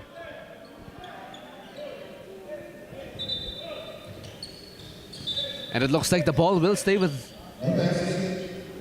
Lyceum. So that last with shot, Lasal rather, sorry. yes, from Right now, defensive assignments being shouted at here. Cortez trying to find Baclaan on the handoff. Finds Kiambao. Baclaan right wing. Ooh, what a shifty move by Kian Baclaan. I don't know if he speaks Tagalog, but it doesn't matter. He speaks English, Roy. that was a great drive from Kian Baclaan. Kita-kita natin yung Pinoy step or Euro step na yun. Pinoy yung step. Pinoy yung tapos step. English yung off the pinagamit. glass. So halatang talaga to eh. Fill up to Multilingual. Fill up to si Kian Baclaan. De, biro lang yun ha. Biro lang yan. Biro lang yan. Nagbibiro lang kami sa move na yun ha. Ay, grabe no. Again, Another the chance for shiftiness, Lasal. the basketball Using his body. IQ, the strength of Kian Baclaan. Cortez can't get it to go. Bravo pulls it down. Barba ahead of the pack. Doesn't see numbers. He's gonna pull it away. And Guadagna will reset for Lyceum. Bravo Hand down. Hand down. And that's what they need to do. They need to sink in those 3-point shots. They've been doing a phenomenal job shooting threes during the first quarter. A little bit from the second quarter. They need to carry that over coming into this, or at the second part of the third quarter. And LaSalle is probably feeling the pressure here now with less than 5 in the third quarter. Pablo, quick spin move on the inside. Baklaan, 3. Rims it. That's a great box out dito kay JM Bravo. That's why he got that easy rebound. Barba now against Raven Cortez. Has a much bigger defender on him. But opts to pass it out. Not the greatest spacing for Lyceum. Bravo, heat check, no good.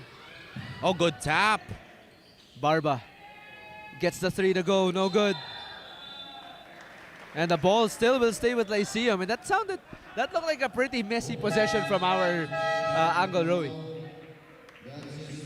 But our officials had a better angle, so that's going to be a foul on him. So that's going to be the second team foul here for LaSalle. And some lucky breaks on that possession for LPU. Kasi parang yung bola na sa kanila lumalapit eh. Namamagnet sa kamay eh. Oo. Yun eh. Trying to find Guadagna, but it's gonna be tipped out of bounds. So what a great matchup. All tied at 46 with 3 minutes and 40 seconds remaining in the third. Finds Guadagna. Aviles sets the pick. Guadagna doesn't use his high off the glass, no good. And Kiambao, Baklaan, and the Cortez trio on the run. And Kiambao finishes the alley-oop from Baklaan. Again, another KB-KQ connection right there on display for Kevin and Kian. And Kiambao picks up Bravo. Guadagna bothered by Baklaan. Lyceum trying to find the opening here. Barba trying to find the rolling Aviles. Just 3 on the mentioned. way, no good. And good steal there by Cortez. That was actually a quality shot for Lopez. Lucky break lang for LaSalle as he misses. Cortez hands it off to Jacob. Finds KQ. 3 on the way. Hits the board. But Baklaan gets it again. And a buwis buhay drive by Kian Baklaan. And he'll get a foul on the way.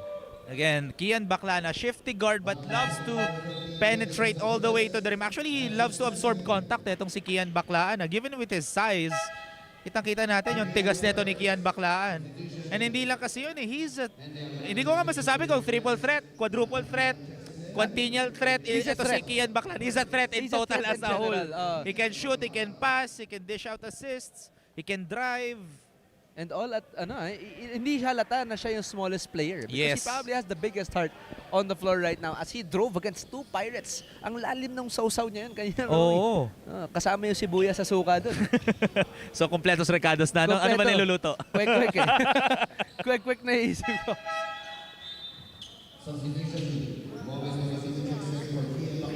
And now, Boris Marasigan checking in for Kian Baklaan. Boris Marasigan, I actually covered him in the Next Man Cup, Rowie. We had the Next Man Cup, yung mga aspirants. Again, ito yung mga Team B second stringers ng mga UAAP, NCAA schools, and other schools here in the Philippines. And now, we see Boris Marasigan in the Collegiate Cup. What does that say about head coach Oliver Bunyi trusting his personnel? It just shows that they have a really deep lineup, meaning it's a next man role kind of situation wherein if someone is tired or may fall trouble yung isa, merong someone na mag-step up kagad na parang wala lang. Wala lang meaning another still a talented player on the floor for LaSalle. And Cortez finds Agonane but can't get it to finish. LPU off to the races. Barba, extra pass, Guadagna. Left side, can't get it to go. Again, another wide open miss for LPU. They need to convert those threes. Marasigan finds sidestepping Cortez. Good defense there by Bravo. Credit the defense there by Bravo against Jacob Cortez. Jacob Cortez is not the easiest man to stop going downhill. He had the height advantage on Jacob Cortez, getting that clean steal and forcing the turnover against LaSalle. And just like that, Rowie, tingin tayo sa scoreboard, 50-48 right now. Just a 2-point game with still the 4th quarter to go. Again, still anybody's ball game here dito sa matchup between LaSalle and Lyceum. So, it just shows na grabe talaga yung bakbakan natin ngayon. LPU did their homework on how to stop LaSalle. Again, so far, this is a third quarter team etong LaSalle. Dito sa Collegiate Cup natin, they're getting great runs during the third. Pero so far, nakakapit pa rin yung LPU. Yep. Napako nila ang LaSalle dito. And Policarpio colliding there with Bravo. And it'll be a foul on Jonel Policarpio.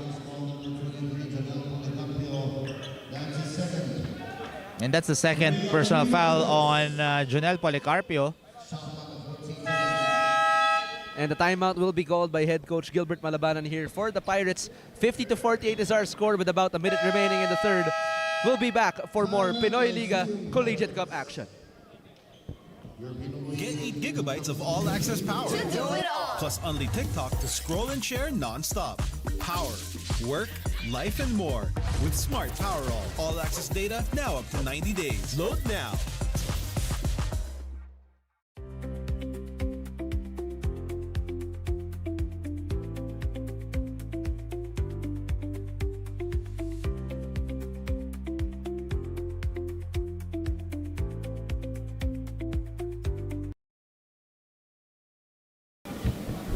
And we're back now for the third quarter between the De La Salle Green Archers and the Lyceum Pirates, coming from a timeout dito ni Coach Gilbert Malabanan before that half-court play started. Just a 2-point lead here, Rowie, para sa La Salle. Yeah, so far again, ang galing ginagawa ng LPU Pirates ngayon. Again, they finished second in the eliminations round ng NCAA. And it just shows the heart. Although, sayang lang talaga. Pero again, the one who beat them during the NCAA naman is the San Beda Red Lions, who are the champions, no? Yep. In the The winning season. legacy of San Beda. Oo, the previous season of the NCAA. Pero ang katapat nila ngayon is another champion naman, reigning champion ng LaSalle, no? Ay, ng UAAP rather. So 50-48 is the score, just a 2-point lead for LaSalle. It's safe to say na ang ganda pa rin ang ginagawa ng LPU Pirates ngayon with the absence of Mike Phillips. And you said a while ago that LaSalle was a third quarter team. Yes. No?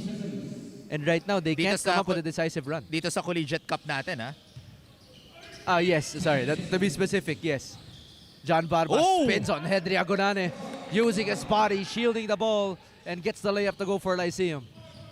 That's a fearless drive from John Barba. That's just Milo best at its best. Grabe. Agonane looking for the handoff to Cortez.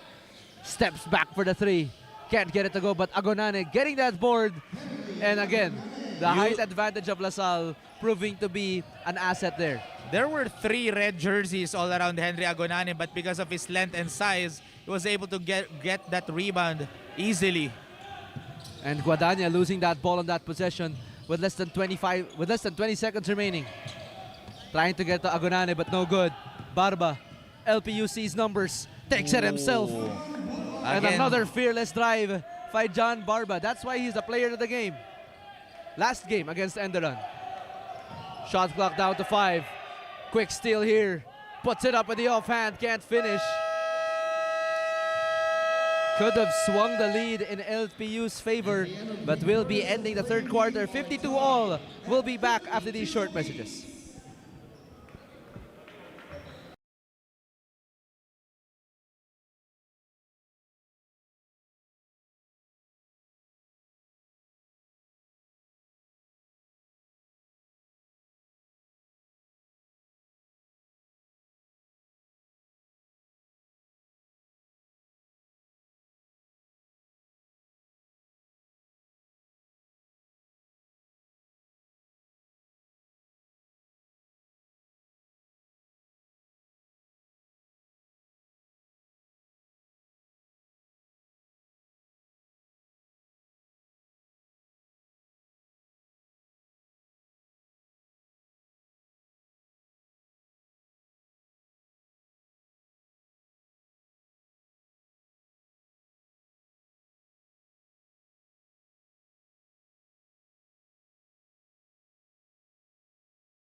And the fourth quarter is about to begin between these two Titan teams.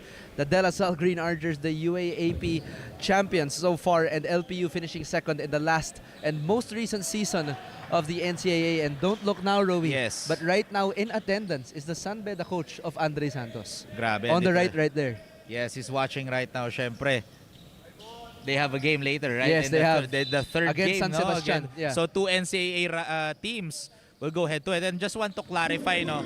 We are saying finished second during the eliminations, ha? Yes, Etong yes. ano, kasi baka Ay, sabihin sorry. nila, that was Mapua eh, di ba? Oo nga, Mapua sorry. were the first Second runner-up. in the eliminations. Just want to clarify, no? Kasi alam mo naman, yung grabe ang social media ngayon, di ba? Tama naman, which is correct. Eto. And the Pero so turnover far, here. ang ganda ng bakbakan ngayon dito between LPU and Lasal. And could have been... Peñafiel might have gotten away with the travel call there. But that's still 2 points regardless. And Lasal struggling to get it in bounds here. And again, first game pa lang, Rowie, pang third game na yung energy dito sa Enderun. It just shows na yung mga fans rin natin are really hyped up in this ball game. Why not? We have a very tight ball game. Agunane can't get it to go. Austria, third time, no good. Si CJ Austria, pag nagda-drive, parang Luka Doncic, eh, no? Parang gagalaw na lang yung depensa. Tapos ako na bahala, pare. Magsuscore pa rin naman ako. Oh! That was a good cut. And a foul is called there. Yes, pero that was a good cut by Gael Montaño.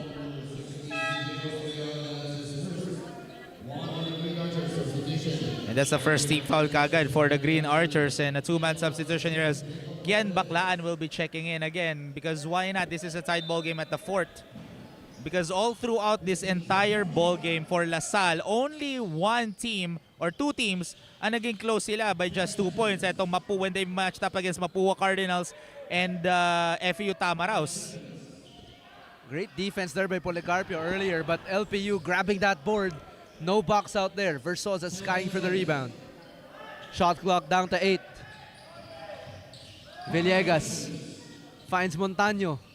Oh! Great defense here by LaSalle, forcing a bad shot from Lyceum. And there was a collision at the very last second of that shot. And it looks like the referees will be whistling the call. And he needs to... Jonel Policarpio already has a warning earlier for a resentment to a call. There we go. The referees whistle the foul against Policarpio. Yes, against Poli. So that's a lucky break for Jonel Policarpio, kasi I thought he was gonna be given a resentment to a call warning again. And that's gonna be a technical. Oh. So Lion Palingayan will be shooting 2 free throws here, as now they increased the leads to 3.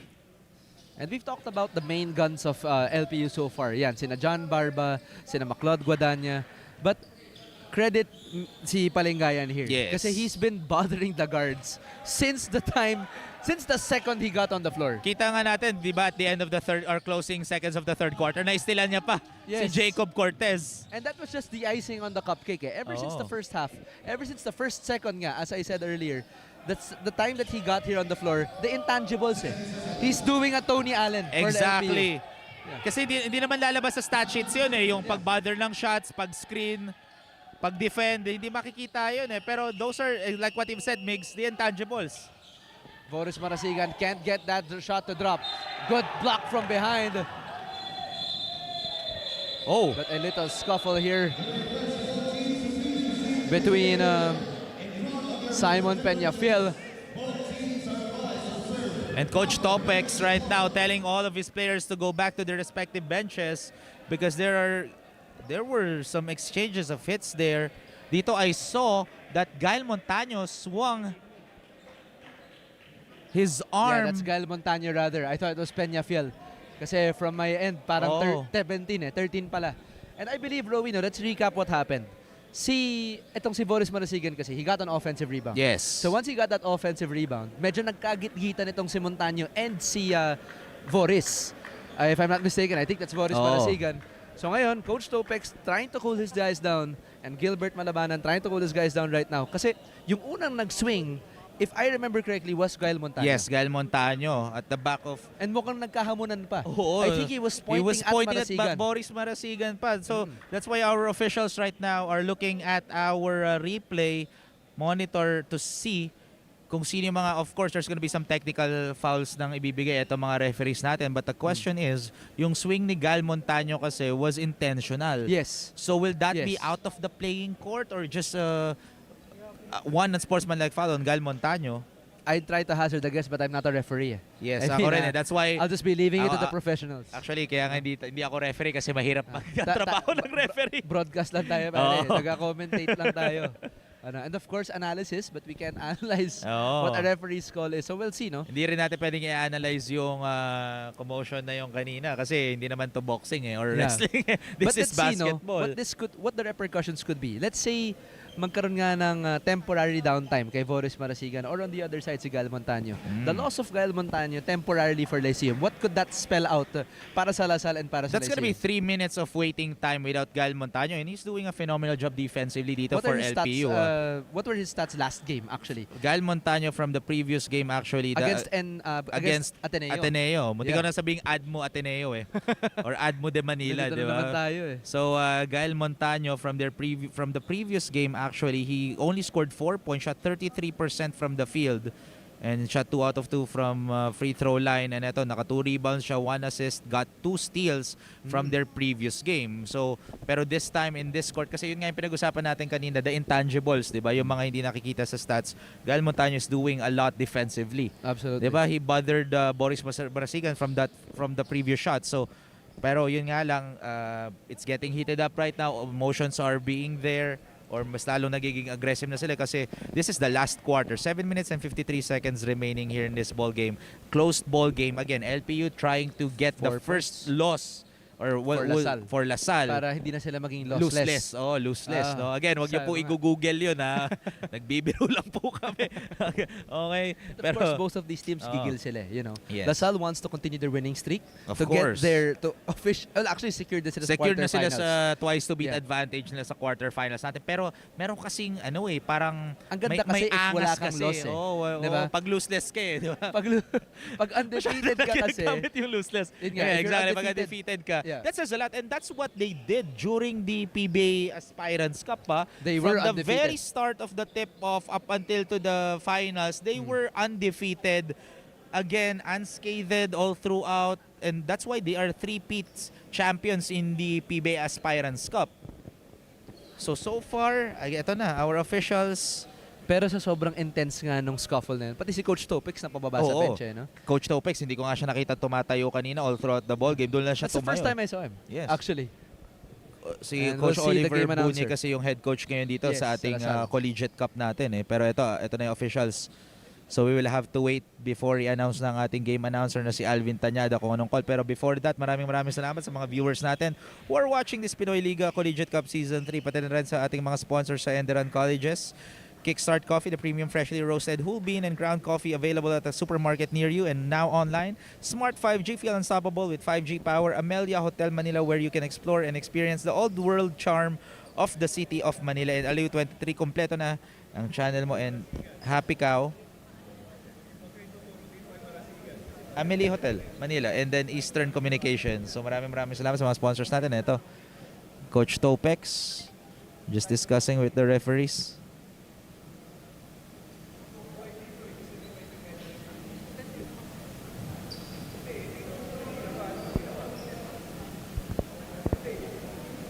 So eto grabe yung lull time natin dito in this ball game, Migs.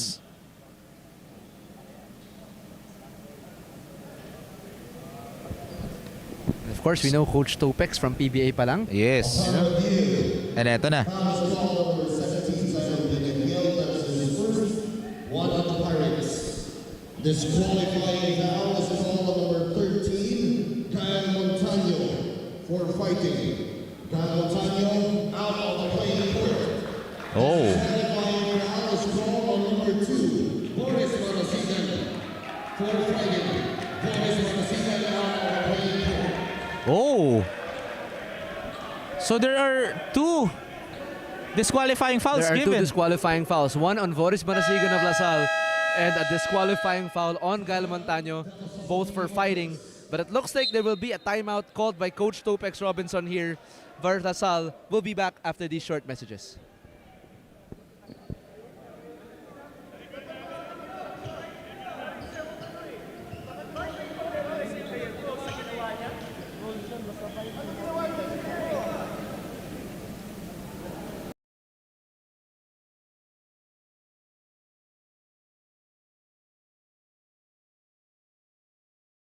Get 8 gigabytes of all-access power. To do it all. Plus only TikTok to scroll and share non-stop.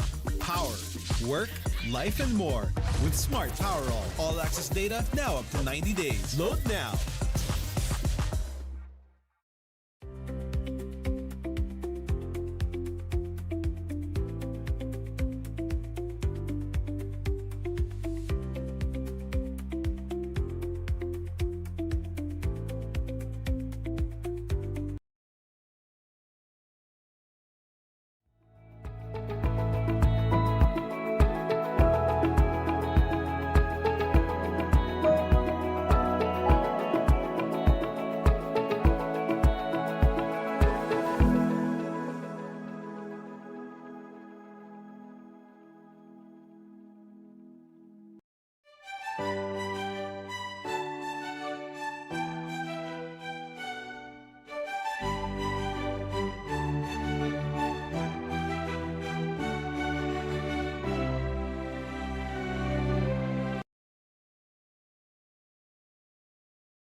Coming back into the ball game here in the fourth quarter, 56-52 is our score so far with less than 8 minutes. But Rowie, let's address the elephant in the room.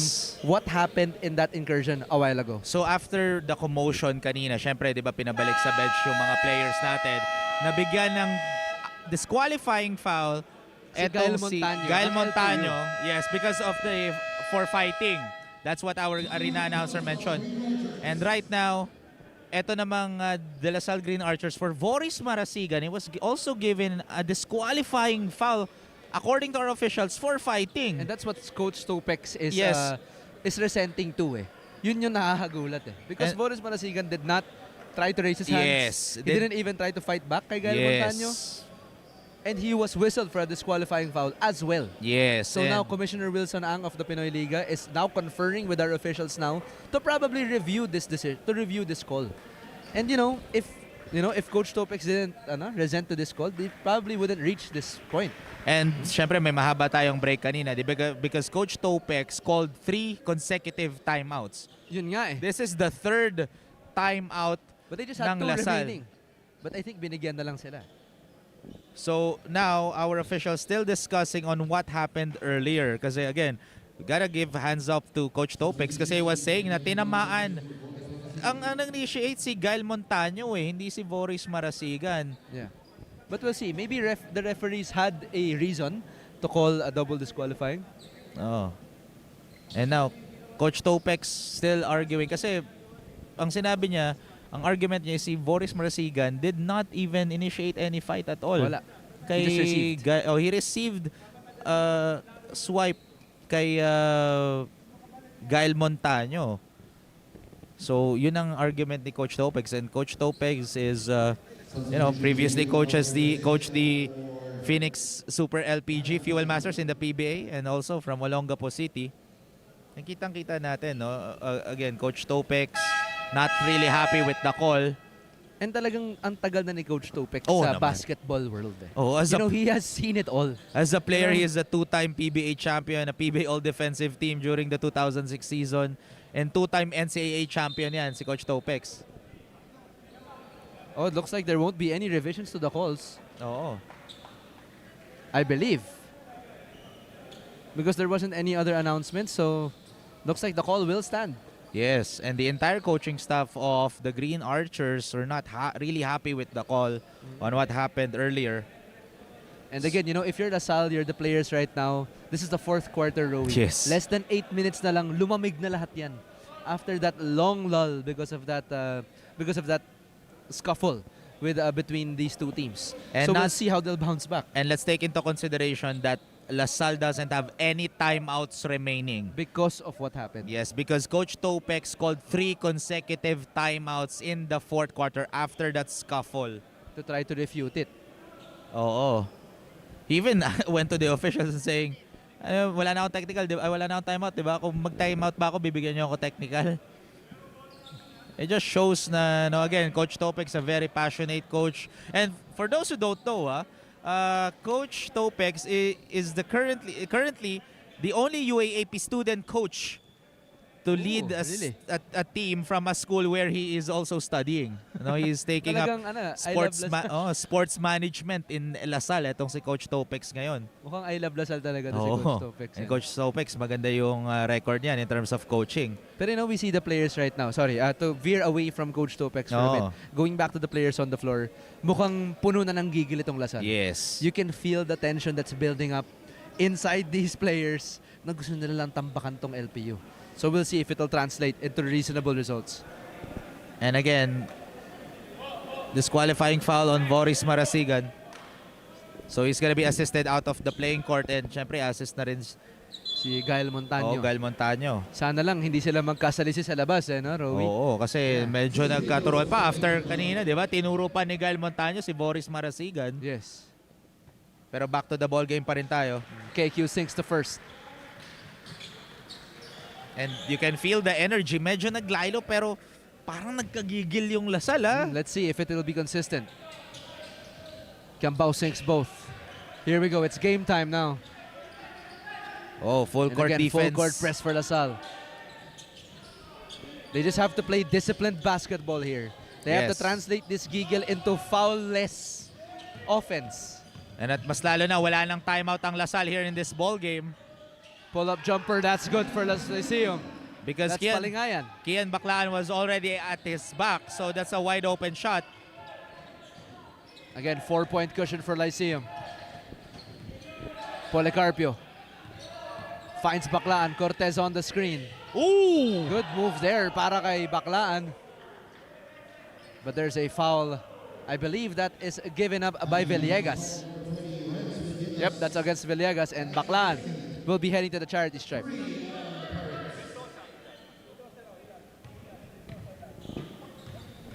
So that's gonna be 2 free throws for Kian Baclaan. Baclaan makes the first.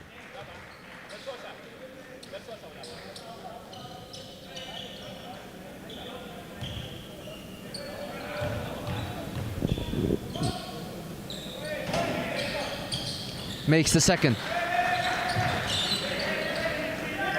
We're just exchanging leads here, but you know, LaSalle can't afford to trade baskets now. They have to make some defensive stops to get the lead. Bravo. And this is very crucial for LaSalle. Wala na silang timeout. And LPU are making their shots. And pamatay sunog 3 there para kay JM Bravo, extending the cushion to 5. Again, LaSalle cannot trade baskets here if they want to remain undefeated. And Lyceum adding insult to injury from those calls earlier. Baclaan, good defense there by Versosa. In, out, and in again para kay KQ. That was a last-second pass. Sorry, from that's by Policarpio. Kian Baclaan. He already fell to the ground, but he was able to pass it to Jonel Policarpio from the left corner. That was a thing of beauty for Kian Baclaan. And again, good full court press by LaSalle, and shot clock ticking down now for Lyceum. Migs, the energy is very different right now. It's kung gaano ka-intense yung game kanina, nag-triple dito. Yes. Bravo. Last second shot. Big if it goes. No good. But no box out from LaSalle. Palingayan getting that rebound. Fresh 14 now. Quick drive by Villegas. Shot clock ticking down. No good on that fadeaway. Baclan tries to save it. And all the way to the scorer's table here, Rowie. Good deflection, ha? Pinasahan pa ako ni Kian, ha? Hindi na ako sa Lasal, eh. So, Ano akala niya siguro naglalaro pa ako. Tumigil ka, Rowie, ha? Tumigil na ako, eh. Fresh 14 now for LPU. And again, not just the third, not just the second and third. Fourth chance for Lyceum now. Peñafiel. Guarded by Policarpio. He's been playing good defense all game long. Oh, that was a good box out dito for Raven Cortez. Raven Cortez.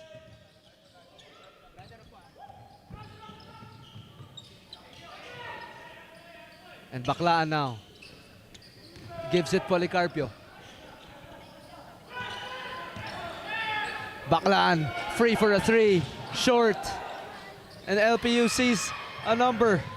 Finds Abadam. And a hard foul given there by Kian Baclaan and Abadam. And Coach Gilbert Malabano was telling the referee it's going to be an unsportsmanlike foul, but there will be a review on that last play if Kian was actually aiming for the ball for that It block. looks like they were aiming for the ball, Yes, but it was actually. just too much force. Yes. So I don't know how the referees will probably bounce back from the call earlier. We'll see. Masyadong mas lakas kasi yung bagsak doon, eh. So that's why our officials are gonna look it over if dahil ba malakas yung bagsak dahil kay Kian Baclaan or It was kay Abadam. Oo, pero Abadam. kitang-kita ko doon kay sa angle ko dito sa table natin, Migs, doon kay Kian Baclaan. He was actually aiming for the ball. Yes, he was. Baka lang kasi biglang may sahod si Abadam, eh. Oo, You know, yun ang- we'll see. Kaya Actually, they'll see pala. We can't see. That's the beauty of technology, no? At least Oo. ngayon nakaka-replay tayo. Dati kasi wala yan, eh. Dati, alala mo na lang. Ano nga ba nangyari? Oh, nung kapanahonan natin. pwede naman natin Ang bata-bata natin. Pwede natin gamitin yun. Hindi, totoo naman, mga late 2010s, di ba? That's true. Fan naman na tayo ng basketball That's that true. time, eh. 14 years ago, no? Ngayon, may mga Grabe, coaches challenge na, di ba? May mga yeah. replay na. There's an official review. Ang daming Oo. angles niyan. You know, we see sa NBA, di ba? And there are some leagues na gumagamit ng drones pa. Yes. So may aerial Yes. shot pa sila para lang mag-check ng replay. Grabe ng mga kabataan ngayon. Tayo yun, Totoo naman, mga bata to. Imagine mo, okay, is 23 Oh, yeah, years old. they're Kian is younger what, than us. 20 or what? Yeah. Diba, ito mga bata tong mga to. Automatic kasi we have a 25-year-old rule, di ba, sa NCAA and UAAP. Yes. So below 25 tong mga to. Pero the talent already kasi they are going pros na, eh. They're just gonna go Pa-pros na rin tong higher mga and to, higher. eh. Yes. Honestly. And there are so many leagues already here in the Philippines kung saan sila pwedeng pumasok. PBA, MPBL, PSL, not just those leagues, but there are so many international leagues na nagre-recruit from Japan, Korea, di ba, dito sa Pilipinas. KQ already played for, what, the SGA group in Dubai before. Diba? He teamed up with Dwight Howard. And that says a lot. Coach Gilbert Malabanan, di ba, even though he's the head coach. Coach Gilbert Malabanan is the head coach of LPU. Of LPU. Yes. Coach Gilbert went to the US just to get some recruits. Oh. So that's a normal foul lang on Kian Baclaan. Like what I mentioned earlier, or what we saw, that Kian Baclaan was actually looking for a ball. So good call by the official on that last play. So now Versosa will be heading to the free throw line since it was a regular foul. So we'll see if he can convert it. And actually, these are all crucial points now. Yes. You know, from this point forward. Kasi this is a tight ball game na, eh. What if one team won by just 1 point? Diba? And then the other missed 2 free throws, di ba? So sayang yun. Every point counts na talaga. So Every far, point counts. LPU still leading this game. Sinks the second. Perfect free throw trip from Versosa. That's JM Versosa of LPU. Villegas guarding Baclaan. Finds Policarpio. Open on the right wing, makes them pay. That was a late contest for JM Versosa, and Jonel Policarpio was able to sink that one in. And again, a glimmer of hope here for the Green Archers. Yes, of course. Barba Finding Bravo. Fakes the handoff. Pull-up jumper. Could have been big. And Abadam comes up with it. Cortez wants to push the issue. Pushes it against 3 Pirates. And gets the lead for LaSalle. That was a strong drive for Jacob Cortez. And that's why he's the King Cub, Rowie. That's why he's the King Cub. And now playing for the Archers. They just have to play good, honest defense here for LaSalle. And if you're LPU, you know, you can just try to reclaim the lead here, go to transition, and go back to your perimeter prowess. Guadagna, spin jumper, short. And Cortez collects the ball. And it looks like there will be a stop to the play. It's a heated game right now. And that's a pushing foul against JM Versosa. The ENDERUN colleges. Kahit di ako naglalaro, Roby, pinapawisan ako. Oo nga, grabe ang intensity ng game ngayon ha. Again. Pinagpapawisan. Oh. And a very lousy turnover there for LaSalle. Can LPU make them pay? Pulls the chair. Good basketball IQ by Baclaan. But Bravo cleans it up. That started with the miscue from KQ. But LaSalle can come back from this. Policarpio drives down the lane. Puts it up. Questionable shot choice for LaSalle. Could be a turnover here. And Cortez completes it. Gets the bang at the basket. And that's why he's the King Cub. That's a highlight for Jacob Cortez. Jacob what Cortez a move. Gets the steal, gets the foul, and now he's going to the free throw line to complete the 3-point play. Stealing the ball and stealing the show for Jacob Cortez. Welcome to De La Salle, Jacob Cortez. Ganda nun, Rowie. Grabe. Napakaganda nun.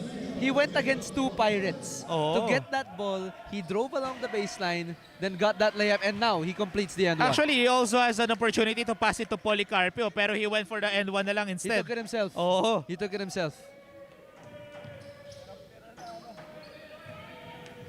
And now LPU with a chance to cut back into this lead.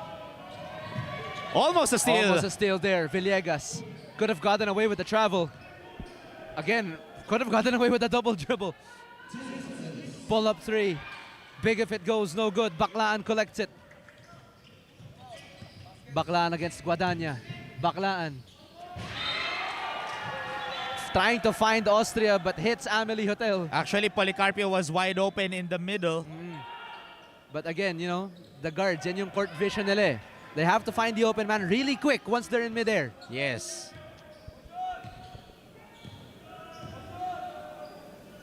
Bravo at the top of the key. Lyceum is down by 2. Guadagna, high off the glass, can't go. And now LaSalle taking their time as they are up by 2 points in this ball game. And this is crucial for LaSalle. They don't have any more timeouts.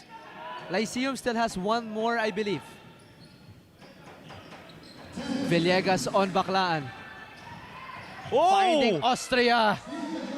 CJ Austria with a great back cut and the vision of Kian Baclaan for that easy bucket, making his life easy inside the paint. That was a great play setup for LaSalle. We'll be back after these short messages for more Pinoy Liga action.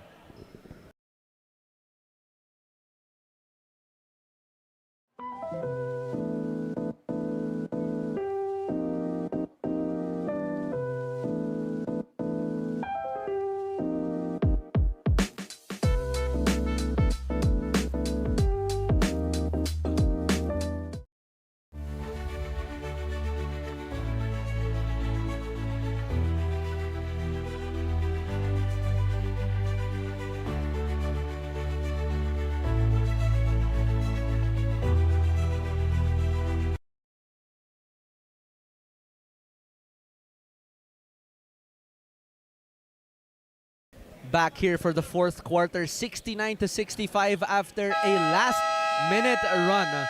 Bang LaSalle against Lyceum. 4-point lead here for the Green Archers, still undefeated in the Pinoy Liga Collegiate Cup. And Lyceum looking to hand them their first loss of the season. So Lyceum will be starting it off the timeout. Guadagna finds Versosa at the post. But immediately bothered by Policarpio. Chasing him out. Strong drive by Barba. Kicks it out, Guadagna. Big three for LPU. That was a great kick out there to Guadagna for that easy three-point shot. No Green Archer to defend Guadagna. And again, credit the play drawn by head coach Gilbert. Yes. That was a great play executed by LPU. Cortez has to put up the fourth shot. In, out, and in again. I saw Para na kay Jacob nadulas na Cortez. yung bola kay Jacob Cortez on that shot. Nagtawanan sila ni Guadagna eh. Sabi niya, di ko rin alam pare.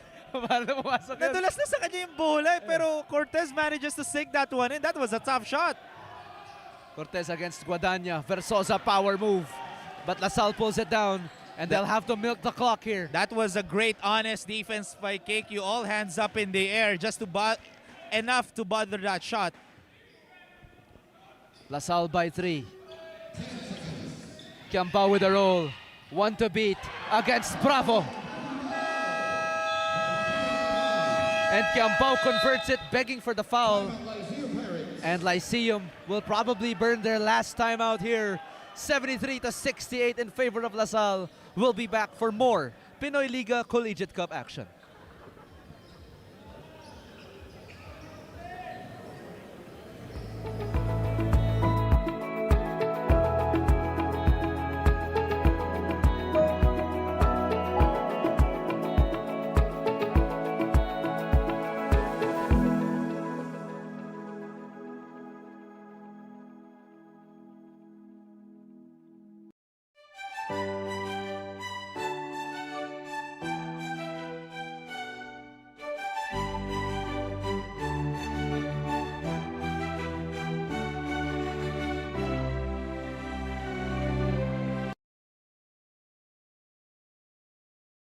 And coming back into the fourth quarter with less than a minute remaining, taking a look at our game schedule. Game 1 pa lang, Rowie. Right now it's De La Salle Green Archers going against the LPU Pirates, and we're down to the wire in the fourth quarter. Game number 2 will be against Diliman College against the University of Perpetual Health Altas, and we'll be capping off this triple-header Sunday for the game between San Sebastian and the San Beda Red Lions. Yes, yung mga kaliga natin na nanonood, you guys are in for a treat. So what a better way to spend your Sunday afternoon by watching Pinoy Liga, no? And yes, we are not just inviting you to watch us live on Facebook and YouTube. We want you to watch the games live dito mismo sa Enderun kasi iba yung intensity kapag live eh.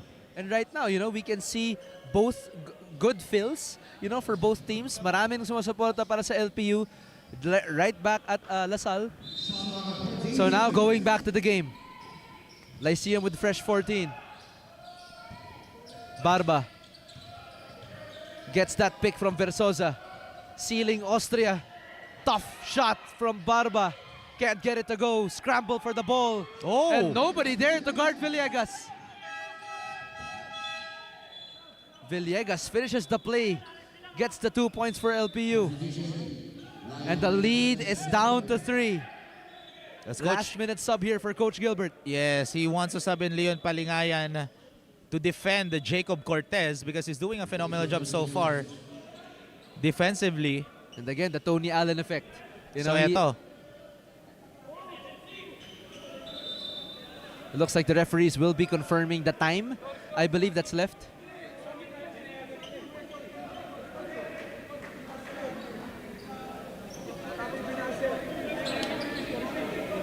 It looks like head coach Gilbert Malabanan is trying to say that Palingayan was subbed in time, but I believe it wasn't subbed in time.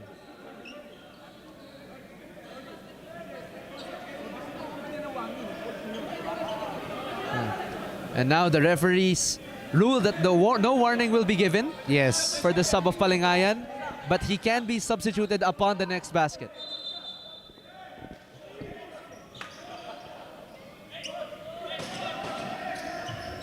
It looks like Palingayan will be standing here on the sidelines. So Policarpio will be inbounding here.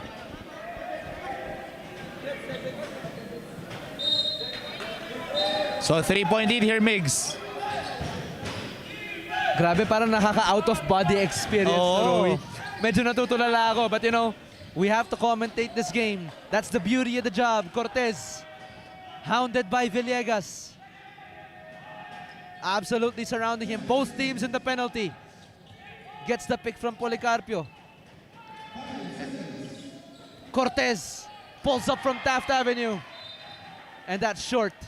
So now LPU Pirates will have the possession with 7.57 seconds remaining. They can go for a tie here. They can go for a quick 3 here to tie the game. Guadagna with the ball. Free for a while. Hounded by Kiambao. Versosa. And time will run out. And LaSalle will remain lossless. Rowie, 73-70 is our score in the ball game. 7-0 is the new record of De La Salle, and LPU will be facing a loss against the Green Archers. What a game, Rowie. Yes, again, De La Salle still undefeated in the entire Collegiate Cup here together. They are now 7-0, tied with UP from bracket edge. Pero again, don't quote us on the word lossless. So, you know, we'll be talking more about this game later. We'll be back to see who's the best player of the game in this game number 1. We'll be back.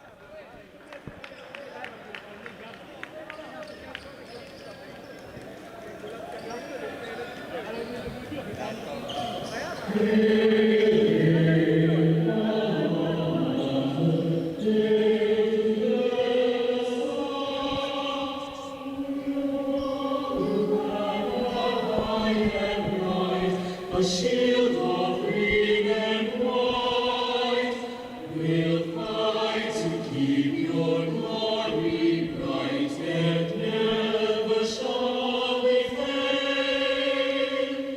Hail to thee, our alma mater, hail, hail, hail. Hail, hail, alma mater, hail to De La Salle. We'll hold your banner high and bright, a shield of green and white. We'll fight to keep your glory bright, and never shall we fail. Hail to thee, our alma mater, hail, hail, hail. Hail to thee, our alma mater, hail, hail, hail.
the De La Salle Green Archers, Raven Cortez.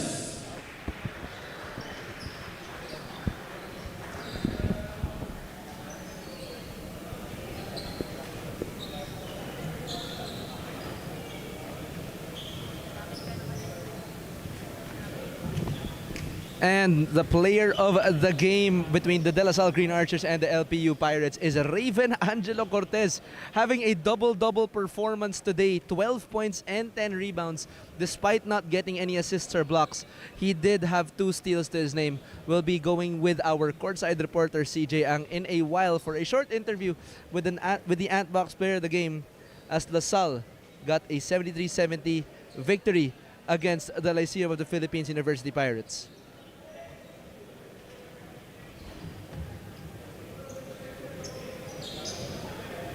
So now we'll be going to our courtside reporter CJ Ang with the player of the game, Raven Cortez.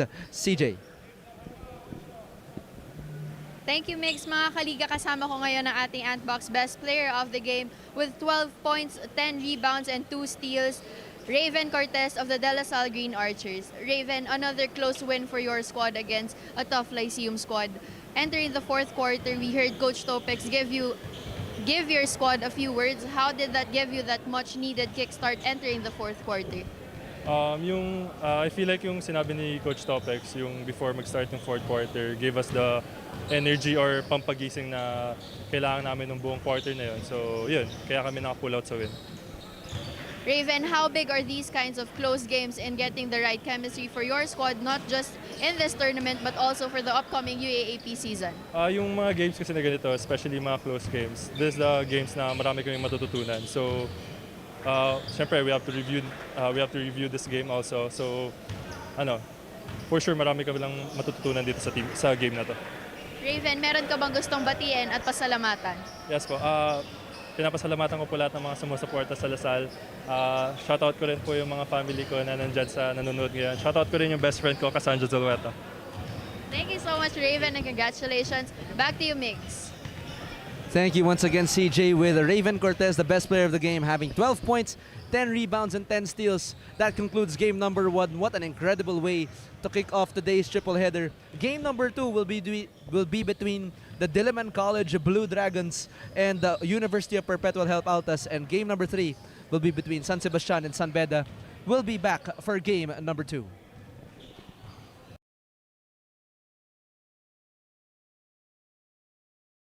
Here's a warm hello from Eastern Communications.